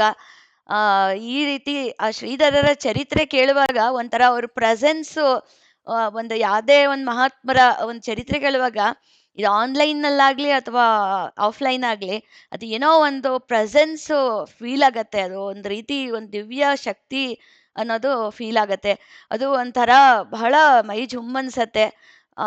ಈ ಇದನ್ನ ನಿಜವಾಗ್ಲೂ ಈ ಟೆಕ್ನಾಲಜಿಗ್ ಕೂಡ ನಾವು ಧನ್ಯವಾದನೆ ಹೇಳ್ಬೇಕು. ಈ ರೀತಿ ಯಾರು ನಾವು ಸೇರೋದಕ್ಕೆ ಅವಕಾಶ ಆಗ್ತಾ ಇದೆ. ಈಗಿನ ಒಂದು ಗಡಿಬಿಡಿ ಬ್ಯುಸಿ ಲೈಫ್ ಸ್ಟೈಲಲ್ಲಿ ಎದ್ರಾ-ಬದ್ರಿ ಸೇರೋಷ್ಟು ಯಾರಿಗೂ ಸಮಯ ಆಗ್ಲಿ ಅಷ್ಟೊಂದು ಇರೋದಿಲ್ಲ. ಹಾಗಾಗಿ ಇದಕ್ಕೂ ನಿಜವಾಗ್ಲೂ ಇದನ್ನ ಸದುಪಯೋಗ ಪಡಿಸ್ಕೊಂತಿರೋ ನಾವೇ ಧನ್ಯರು ಅಂತ ನಾನು ಹೇಳಕ್ ಇಷ್ಟಪಡ್ತೀನಿ. ಹಾಗೂ ಈ ರೀತಿ ಬಹಳಷ್ಟು ಮಹಾತ್ಮರ ಚರಿತ್ರೆಗಳನ್ನ ಒಳ್ಳೆ ವಿಷಯವನ್ನ ಓದೋದಕ್ಕೆ ನಮ್ಗೆ ಎಲ್ಲರಿಗೂ ಅವಕಾಶ ಮಾಡಿಕೊಟ್ಟಂತ ನಿಖಿಲ್ ಅವರಿಗೆ ನಾನು ಮತ್ತೊಮ್ಮೆ ಧನ್ಯವಾದ ಹೇಳ್ತೀನಿ. ಹಾಗೂ ಚರಿತ್ರೆ ಬಹಳ ಚೆನ್ನಾಗಿ ಹೇಳಿದ್ದೀರಾ. ನಮ್ಗೆ ಬಹಳ ಆನಂದ ಆಗಿದೆ. ಎಲ್ಲರ ಪರವಾಗಿ ನಿಮಗೆ ಧನ್ಯವಾದಗಳನ್ನ ಹೇಳೋದಕ್ಕೆ ಇಷ್ಟಪಡ್ತೀನಿ. ಹಾಗೆ ಇವತ್ತಿನ ಸತ್ಸಂಗಕ್ಕೆ ಬಂದಂತ ತಮ್ಮೆಲ್ಲರಿಗೂ ಕೂಡ ಹೃತ್ಪೂರ್ವಕ ಧನ್ಯವಾದಗಳು ಹಾಗೂ ತಮ್ಮೆಲ್ಲರಿಗೂ ನಮಸ್ಕಾರಗಳು. ಯಾರಾದ್ರೂ ಇನ್ನೇನಾದ್ರೂ ಹಂಚ್ಕೊಳ್ಳೋದಕ್ಕೆ ಇಷ್ಟಪಟ್ರೆ ಖಂಡಿತ ಹಂಚ್ಕೊಳ್ತೀನಿ. ನಾನು ಇನ್ನೊಂದು ವಿಚಾರವನ್ನ ಬಿಟ್ಬಿಟ್ಟೆ. ಶ್ರೀಧರ ಸ್ವಾಮಿಗಳು ಸೀಗಿಹಳ್ಳಿ ಮಠದಲ್ಲಿ ಇದ್ದಾಗ ಶಿವಾನಂದ ಭಾರತಿ ಸ್ವಾಮಿಗಳು ಮತ್ತೆ ಶ್ರೀಧರ ಸ್ವಾಮಿಗಳು ಇಬ್ರು ಕೂಡ ನಡ್ಕೊಂಡು ಹೋಗ್ತಾ ಇರ್ತಾರಂತೆ ಯಾರೋ ಭಕ್ತರ ಮನೆಗೆ. ಒಂದ್ ಕಡೆ ಕೂತಿದ್ರಂತೆ ಒಂದ್ ಸೇತುವೆ ಮೇಲೆ. ಆ ಸೇತುವೆ ಮೇಲೆ ಕೂತಿದ್ದು 3 ಕಿಲೋಮೀಟರ್ ನಡ್ಕೊಂಡು ಹೋಗಿರ್ತಾರಂತೆ. ಮುಂದೆ ನಡ್ಕೊಂಡು ಹೋಗಿರ್ಬೇಕಾದ್ರೆ ಶ್ರೀಧರ ಸ್ವಾಮಿಗಳ ಬೆನ್ನ ಮೇಲೆ ಒಂದು ಇರುವೆ ಹರಿತಾ ಇರುವಂತದ್ದು ಕಾಣುತ್ತಂತೆ. ಶ್ರೀಧರ ಸ್ವಾಮಿಗಳು ನೋಡ್ತಾರಂತೆ. ಹಾಗೆ ನೋಡಿ ಶಿವಾನಂದ ಸ್ವಾಮಿಗಳಿಗೆ ಹೇಳ್ತಾರಂತೆ, ಸ್ವಾಮಿಗಳೇ, ನಾವಲ್ಲಿ ಸೇತುವೆ ಮೇಲೆ ಕೂತಿದ್ವಲ್ಲ, ಆ ಸೇತುವೆ ಮೇಲೆ ಕೂತಿದ್ದಾಗ ಇರುವೆ ನನ್ ಬೆನ್ನತ್ತು ಬಿಟ್ಟಿದೆ. ನಾನು ಅಲ್ಲಿಗೆ ಹೋಗಿ ನಾನು ಆ ಇರುವೆಯನ್ನ ಅದರ ಜಾಗಕ್ಕೆ ನಾನು ಬಿಡಿಸಿ ಬರ್ತೀನಿ ನಾನು ಅಂತಾರಂತೆ. ಆಗ ಶ್ರೀಧರ ಸ್ವಾಮಿಗಳು ಶಿವಾನಂದ ಸ್ವಾಮಿಗಳು ಕೇಳ್ತಾರಂತೆ, ಇದನ್ನ ಇಲ್ಲೇ ಬಿಟ್ರೆ ಆಗಲ್ವಾ ಅಂತ. ಆಗ ಶ್ರೀಧರ ಸ್ವಾಮಿಗಳು ಹೇಳ್ತಾರಂತೆ, ಇಲ್ಲ, ಅದು ತನ್ನ ಸಂಗಾತಿಗಳು, ಅದಕ್ಕಾಗಿ ಎಷ್ಟು ಸಂಗಾತಿಗಳು ಕಾಯ್ತಾ ಇದ್ದಾರೋ, ತಮ್ಮ ಜೊತೆ ಇದ್ದಂತವ್ರು ಎಷ್ಟು ಜನ ಕಾಯ್ತಾ ಇದ್ದಾರೋ, ಅವೆಲ್ಲವನ್ನ ಬಿಟ್ಟು ಅದು ತಪ್ಪಿಸ್ಕೊಂಡು ನನ್ ಬೆನ್ಮೇಲ್ ಬಂದ್ಬಿಟ್ಟಿದೆ. ಅದ್ರ ಜಾಗಕ್ಕೆ ನಾನು ಮುಟ್ಟಿಸ್ತೀನಿ ಅಂತ ಮತ್ತೆ 3 ಕಿಲೋಮೀಟರ್ ಹಿಂದೆ ನಡ್ಕೊಂಡು ಬಂದು ಅವ್ರು ಎಲ್ಲಿ ಕೂತಿದ್ರು ಅದೇ ಜಾಗದಲ್ಲಿ ಇದ್ದಂತ ಇರುವೆಗೂಡ್ನತ್ರ ಇರುವೆಯನ್ನ ಬಿಟ್ಟು ಮತ್ತೆ 3 ಕಿಲೋಮೀಟರ್ ನಡ್ಕೊಂಡು ಬಂದು ಶಿವಾನಂದ ಸ್ವಾಮಿಗಳನ್ನ ಸೇರ್ಕೋತಾರಂತೆ. ಇದು ಶ್ರೀಧರ ಸ್ವಾಮಿಗಳು ಕೇವಲ ಮನುಷ್ಯರ ಮೇಲೆ ಅಷ್ಟೇ ಕರುಣೆ ಇರ್ಲಿಲ್ಲ, ಪ್ರಾಣಿಗಳ ಮೇಲೆ, ಪಕ್ಷಿಗಳ ಮೇಲೆ, ಮೂಕ ಪ್ರಾಣಿಗಳ ಮೇಲೂ ಕೂಡ ಶ್ರೀಧರ ಸ್ವಾಮಿಗಳ ಕರುಣೆ ಇತ್ತು. ಈ ಘಟನೆಯನ್ನ ನೋಡಿದಾಗ ನಮ್ಗನ್ಸುತ್ತೆ ಅದೆಷ್ಟು ಕರುಣಾಮಯಿ ಆಗಿದ್ರು ಶ್ರೀಧರ ಸ್ವಾಮಿಗಳು ಅಂತ ನಮ್ಗಂತೂ ನಾನು ಉತ್ಪ್ರೇಕ್ಷೆಗೆ ಹೇಳ್ತಾ ಇಲ್ಲ ಈ ಮಾತನ್ನ. ಶ್ರೀಧರ ಸ್ವಾಮಿಗಳಂತಹ ಮಹಾಪುರುಷ, ಆ ಪುಣ್ಯಾತ್ಮನ ಆಶ್ರಮಕ್ಕೆ ನಾವಂತೂ ನೋಡುವಂತ ಸುಯೋಗ ಅಂತೂ ನಮ್ಗಿರ್ಲಿಲ್ಲ. ಆದ್ರೆ ಆ ಪುಣ್ಯಾತ್ಮ, ಆ ದತ್ತಾತ್ರೇಯ ಅವತಾರವೇ ಆಗಿರಂತ ಸ್ವಾಮಿಗಳ ಆಶ್ರಮಕ್ಕೆ ಹೋಗಿ ಅಲ್ಲೊಂದು 14 ಗಂಟೆ ಅಲ್ಲೊಂದು ದಿನ ನಾವು ತಂಗದಾಗ ನೋಡಿ, ದೃಷ್ಟಿ ಹೆಂಗಿರ್ತದೆ ಹಂಗ್ ಸೃಷ್ಟಿ ಕಾಣಿಸ್ತದೆ. ದೃಷ್ಟಿ ಅಂತೆ ಸೃಷ್ಟಿ ಅಂತ. ಹಂಗೆ ಭಕ್ತಿ ಅನ್ನುವಂಥದ್ದನ್ನ ನಾವು ಇಟ್ಕೊಂಡು, ಭಯ ಅನ್ನುವಂಥದ್ದನ್ನ ನಾವು ಇಟ್ಕೊಂಡು, ಸ್ವಾಮಿ ನಿಷ್ಠೆ ಅನ್ನುವಂಥದ್ದನ್ನ ನಾವು ಇಟ್ಕೊಂಡು ಅಲ್ಲಿ ಹೋಗಿ ನಾವು ಒಂದು ರಾತ್ರಿ ತಂಗದ್ವಿ ಅಂದ್ರೆ ನಮಗೆ ಅನೇಕ ಅಧ್ಯಾತ್ಮ ಅನುಭವ ಅನ್ನುವಂಥದ್ದು ಆಗೇ ಆಗುತ್ತೆ.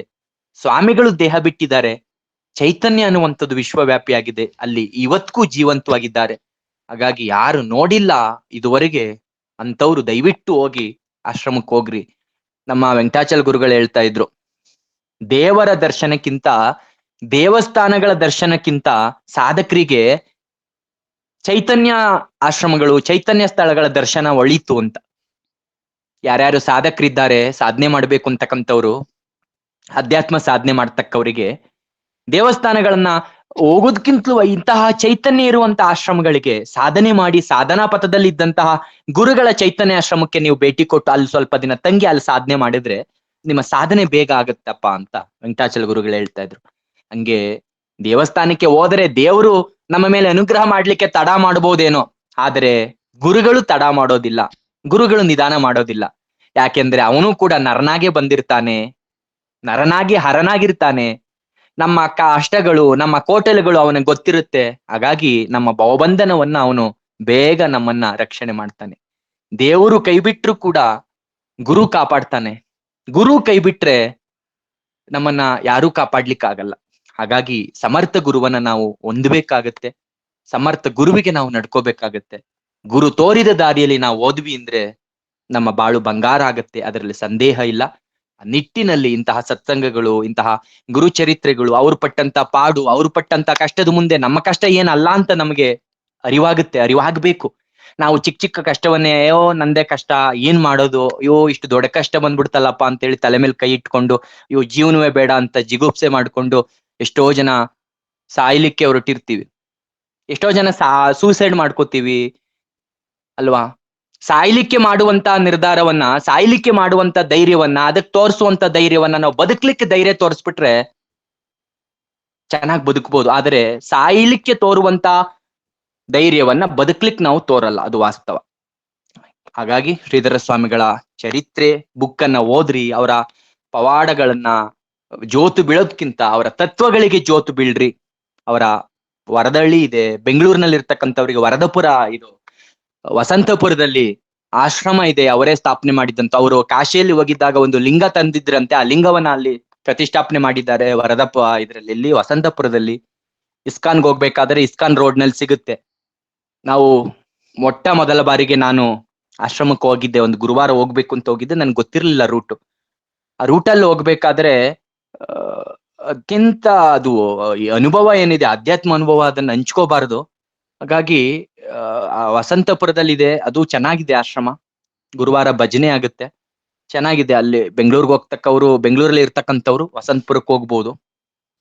ಮತ್ತೆ ಶಿವಮೊಗ್ಗದ ಹತ್ರ ಸಾಗರದಲ್ಲಿ ಅವರ ಮೂಲ ಆಶ್ರಮ ಇದೆ.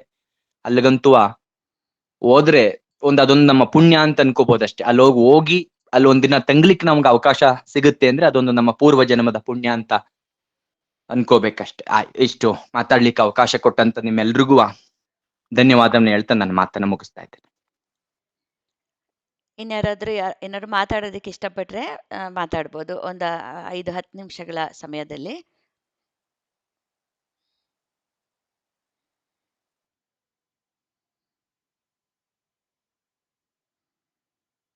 ನಮಸ್ಕಾರ ನಿಖಿಲ್ ಅವರೇ. ಈ 2 ಸಂಚಿಕೆಯಲ್ಲೂ ಸಹ ಶ್ರೀಧರ ಸ್ವಾಮಿಗಳ ಬಗ್ಗೆ ಚರಿತ್ರೆ ತಿಳಿಸ್ಕೊಟ್ರಿ ಸಂಕ್ಷಿಪ್ತವಾಗಿ. ತುಂಬಾ ಚೆನ್ನಾಗಿತ್ತು ಕೇಳಕ್ಕೆ. ಕೇಳ್ಬೇಕಾದ್ರೆ ಆ ಚಿತ್ರಣಗಳು ಕಣ್ಮುಂದ್ ಬರ್ತಾ ಇತ್ತು. ವರದಹಳ್ಳಿದಾಗ್ಲಿ, ಅಲ್ಲಿರೋ ಆಶ್ರಮ, ತೀರ್ಥದಾಗ್ಲಿ ಎಲ್ಲ ಕಣ್ಮುಂದೆ ಚಿತ್ರಣ ಬರ್ತಾ ಇತ್ತು. ಕೇಳೋದಕ್ಕೆ ಎಷ್ಟು ಮಹತ್ವ ಇದೆ ಅನ್ನೋದು ಗೊತ್ತಾಗುತ್ತೆ. ನಾವೇ ಓದೋದ್ಕಿನ್ನ ಒಬ್ರು ಹೇಳ್ದಾಗ ಕೇಳೋದು, ನಮ್ಮ ಆ ಚಿತ್ರಗಳು, ಗುರುಗಳ ಚಿತ್ರಗಳಾಗ್ಲಿ ಎಲ್ಲ ಕಣ್ಮುಂದೆ ಬಂದು ಒಂಥರ ಮನನ ರೂಪದಲ್ಲಿ ಆಗುತ್ತೆ. ಆ ಕೇಳುವಿಕೆಗೆ ಇರೋ ಶಕ್ತಿನೇ ಹಾಗೆ. ಅದಕ್ಕೆ ಇದರಿಂದ ನಮ್ಗೆ ಸತ್ಸಂಗಗಳು ಬಹಳ ಉಪಯೋಗ ಆಗ್ತವೆ ಅಂತಾನೆ ಹೇಳ್ಬೋದು. ಈ 2 ವಾರನೂ ಸಹ ಬಂದು ನೀವು ಹೇಳಿದ್ದಕ್ಕೆ ತುಂಬಾ ಧನ್ಯವಾದಗಳು ತಮ್ಗೆ ಅಂತ ಹೇಳಕ್ ಇಷ್ಟಪಡ್ತೀನಿ. ನಮಸ್ಕಾರ. ನಮಸ್ತೆ.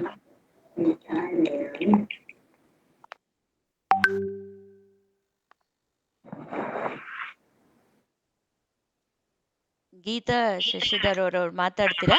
ಆನ್ ಮಾಡಿದ್ದೀರಾ? ಹಲೋ, ಹೇಳಿ ಹೇಳಿ. ಗೀತಾ ಸುಶಾ. ಹಾ ಮೇಡಮ್ ನಮಸ್ಕಾರ. ನಿಖಿಲ್ ಗೌಡ ಅವರಿಗೂ ನಮಸ್ಕಾರ. ನಮಸ್ತೆ ಮೇಡಮ್. ನಾನು ಅವಾಗವಾಗ ನೋಡ್ತಿರ್ತೀನಿ ನಿಮ್ದು ಇದನ್ನ, ಗುರುಗಳ ಬಗ್ಗೆ ನೀವು ಹಾಕೋದು ಎಲ್ಲ ಸತ್ಸಂಗದ್ದು ಎಲ್ಲ ಓದ್ತಾ ಇರ್ತೀನಿ ಎಲ್ಲ. ನಾವು ಶ್ರೀಧರ್ ಸ್ವಾಮಿಗಳ ಅಲ್ಲೂ ಹೋಗಿದ್ದೀನಿ, ಸಾಗರದಲ್ಲೂ ಹೋಗಿದ್ದೀನಿ, ಬೆಂಗಳೂರಲ್ಲೂ ಹೋಗಿದ್ದೀನಿ ನಾನು. ಎರಡು ಕಡೆ. ನಮ್ಗೆ ಫಸ್ಟ್ ಗೊತ್ತಿರ್ಲಿಲ್ಲ ಬೆಂಗಳೂರಲ್ಲಿ, ನಾವು ಹುಡುಕೊಂಡೆ ಹೋಗಿದ್ವಿ. ಹೋದ ದಿವಸ ತುಂಬಾ ಖುಷಿ ಆಯ್ತು ಅಲ್ಲಿ ನೋಡಿದ್ದು. ಚಿಕ್ಕದಾದ್ರೂ ಒಂಥರ ಮನ್ಸಿಗೆ ತುಂಬಾ ಶಾಂತಿ ಕೊಡುತ್ತೆ. ಆ ಜಾಗ ಚೆನ್ನಾಗಿದೆ, ಸ್ವಾಮಿಗಳು ಆಶ್ರಮ ಚೆನ್ನಾಗಿದೆ. ವರ್ಧಳ್ಳಿನಲ್ಲೂ ನಾವು ಬೆಳಗ್ಗೆ ಹೋಗಿ ಸಂಜೆ ತನಕ ಇದ್ದು ಹೋಗಿ 2 ಸಲ ಹೋಗಿ ಬಂದಿದ್ದೀವಿ ವರ್ಧಳ್ಳಿಗೂನು. ಗುರುಗಳು ಅಂದ್ರೆ ಹಾಗೆ ಒಂಥರ ಶಾಂತಿ, ಮನ್ಸಿಗೆ ನೆಮ್ಮದಿ, ಅದೇ ಅಲ್ವಾ ಶಾಂತಿ ಕೊಡೋದೇ ಸ್ಥಾನಗಳು, ಅದೇ ಗುರುಗಳ ಸ್ಥಾನಗಳನ್ನೇ. ಖುಷಿ ಆಗತ್ತೆ ಒಂದ್ಸಲಿ. ಆಮೇಲೆ ನಮ್ಮ ಕಷ್ಟ ಎಲ್ಲ ನಾವು ಮಾನಸಿಕವಾಗಿ ಅವರಲ್ಲಿ ಹಂಚ್ಕೊಳ್ತೀವಿ. ಕುತ್ಕೊಂಡು ಅಲ್ಲಿ ಸ್ವಲ್ಪ ಹೊತ್ತು ಕೂತ್ಕೊಂಡ್ರು ನಮ್ಮ ಮಾನಸಿಕವಾಗಿ ಏನೇನ್ ಕಷ್ಟ ಇರುತ್ತೆ ಗುರುಗಳ ಮುಂದೆ ನಾವು ಹೇಳ್ಕೊಳ್ತೀವಿ. ಅದರಿಂದ ಏನೋ ಪರಿಹಾರ ಸಿಗುತ್ತೆ ಅನ್ನೋ ಒಂದು ನಂಬಿಕೆನೂ ಇರುತ್ತೆ ನಮ್ಗೆ. ಅಲ್ಲಿ ಕೂತು ಎದ್ದು ಬಂದ್ಮೇಲೆ ಅದ್ರದ್ದು ನಮ್ಗೆ ಅನುಭವನೂ ಆಗಿರುತ್ತೆ ಕೆಲವೊಂದ್ಸಲಿ. ನನ್ಗಿವತ್ತು ನಿಮ್ ಸತ್ಸಂಗದಲ್ಲಿ ನಾನು ಇವಾಗ ನೋಡಿದೆ ನಿಮ್ದು, ಅದು ಇವಾಗ ಜಾಯಿನ್ ಆಗಿದ್ದೆ. ನಿಮ್ಗೆ ಖುಷಿ ಆಯ್ತು, ಅಷ್ಟ್ರಲ್ಲಿ ನೀವು ಇಷ್ಟೆಲ್ಲ ಹಂಚ್ಕೊಂಡ್ರಿ, ಖುಷಿ ಆಯ್ತು. ನೆಕ್ಸ್ಟ್ ಟೈಮಿಗೆ ಮತ್ತೆ ನಾನು ಜಾಯಿನ್ ಆದಾಗ ಇನ್ನಷ್ಟು ನಾನೇನು ತಿಳ್ಕೊಂಡಿಲ್ಲ ಅನ್ಸುತ್ತೆ. ಮೋಸ್ಟ್ಲಿ ಓದಿದೀನಿ, ನಾನು ಚರಿತ್ರೆಗಳನ್ನು ಓದ್ತಾ ಇರ್ತೀನಿ ಎಲ್ಲ. ನಾವು ಶಂಕರ್ಲಿಂಗ ಭಗವಾನ್ರು, ನನ್ನ ಹಸ್ಬೆಂಡ್ ಅಜ್ಜ ಇದ್ದವರು ಶಂಕರ್ಲಿಂಗ ಭಗವಾನ್ರಿಗೆ ಫಸ್ಟ್ನೇ ಶಿಷ್ಯ ಅವರು. ದಾವಣಗೆರೆ ಹತ್ರ ಮಿಯಾಪುರ ಅಂತ ಊರು, ಅಲ್ಲೊಂದು ಆಶ್ರಮ ಇದೆ ಶಂಕರ್ಲಿಂಗ ಭಗವಾನ್ರದ್ದು, ಮಲೆಬೆನ್ನೂರು ಆಶ್ರಮ. 5 ಆಶ್ರಮಕ್ಕೂ ಹೋಗಿದ್ದೀವಿ ನಾವು. ಹಂಗಾಗಿ ನಾನು ಗುರುಗಳ ಮನೆತನದಲ್ಲಿ ಇದೆಲ್ಲ ಸ್ವಲ್ಪ ಗುರು ಬಗ್ಗೆ ನನಗೆ ಸ್ವಲ್ಪ ನಿಮ್ಮಷ್ಟು ತಿಳಿದಿಲ್ವೇನೋ, ಬಟ್ ಎಲ್ಲ ಚರಿತ್ರೆ ಓದ್ತಾ ಇರ್ತೀನಿ. ಹೀಗೆ ಸತ್ಸಂಗದಲ್ಲಿ ನಾನು ಬರುವಾಗ ನನಗೆ ಇನ್ನಷ್ಟು ವಿಷಯ ತಿಳ್ಕೊಳಕ್ ಅನುಕೂಲ ಆಗುತ್ತೆ ಅನ್ಕೊಳ್ತೀನಿ. ಮಾತಾಡಕ್ ಹೇಳಿದ್ದಕ್ಕೆ ಖುಷಿ ಆಯ್ತು ನನಗೆ. ನಿಮ್ಮೆಲ್ಲರಿಗೂ ಧನ್ಯವಾದ ಹೇಳ್ತೀನಿ. ನಮಸ್ತೆ. ಧನ್ಯವಾದಗಳು ಮೇಡಮ್. ಇನ್ಯಾರಾದ್ರೂ ಏನಾದ್ರೂ ಹೇಳೋದಕ್ಕೆ ಇಷ್ಟಪಡ್ತೀರಾ?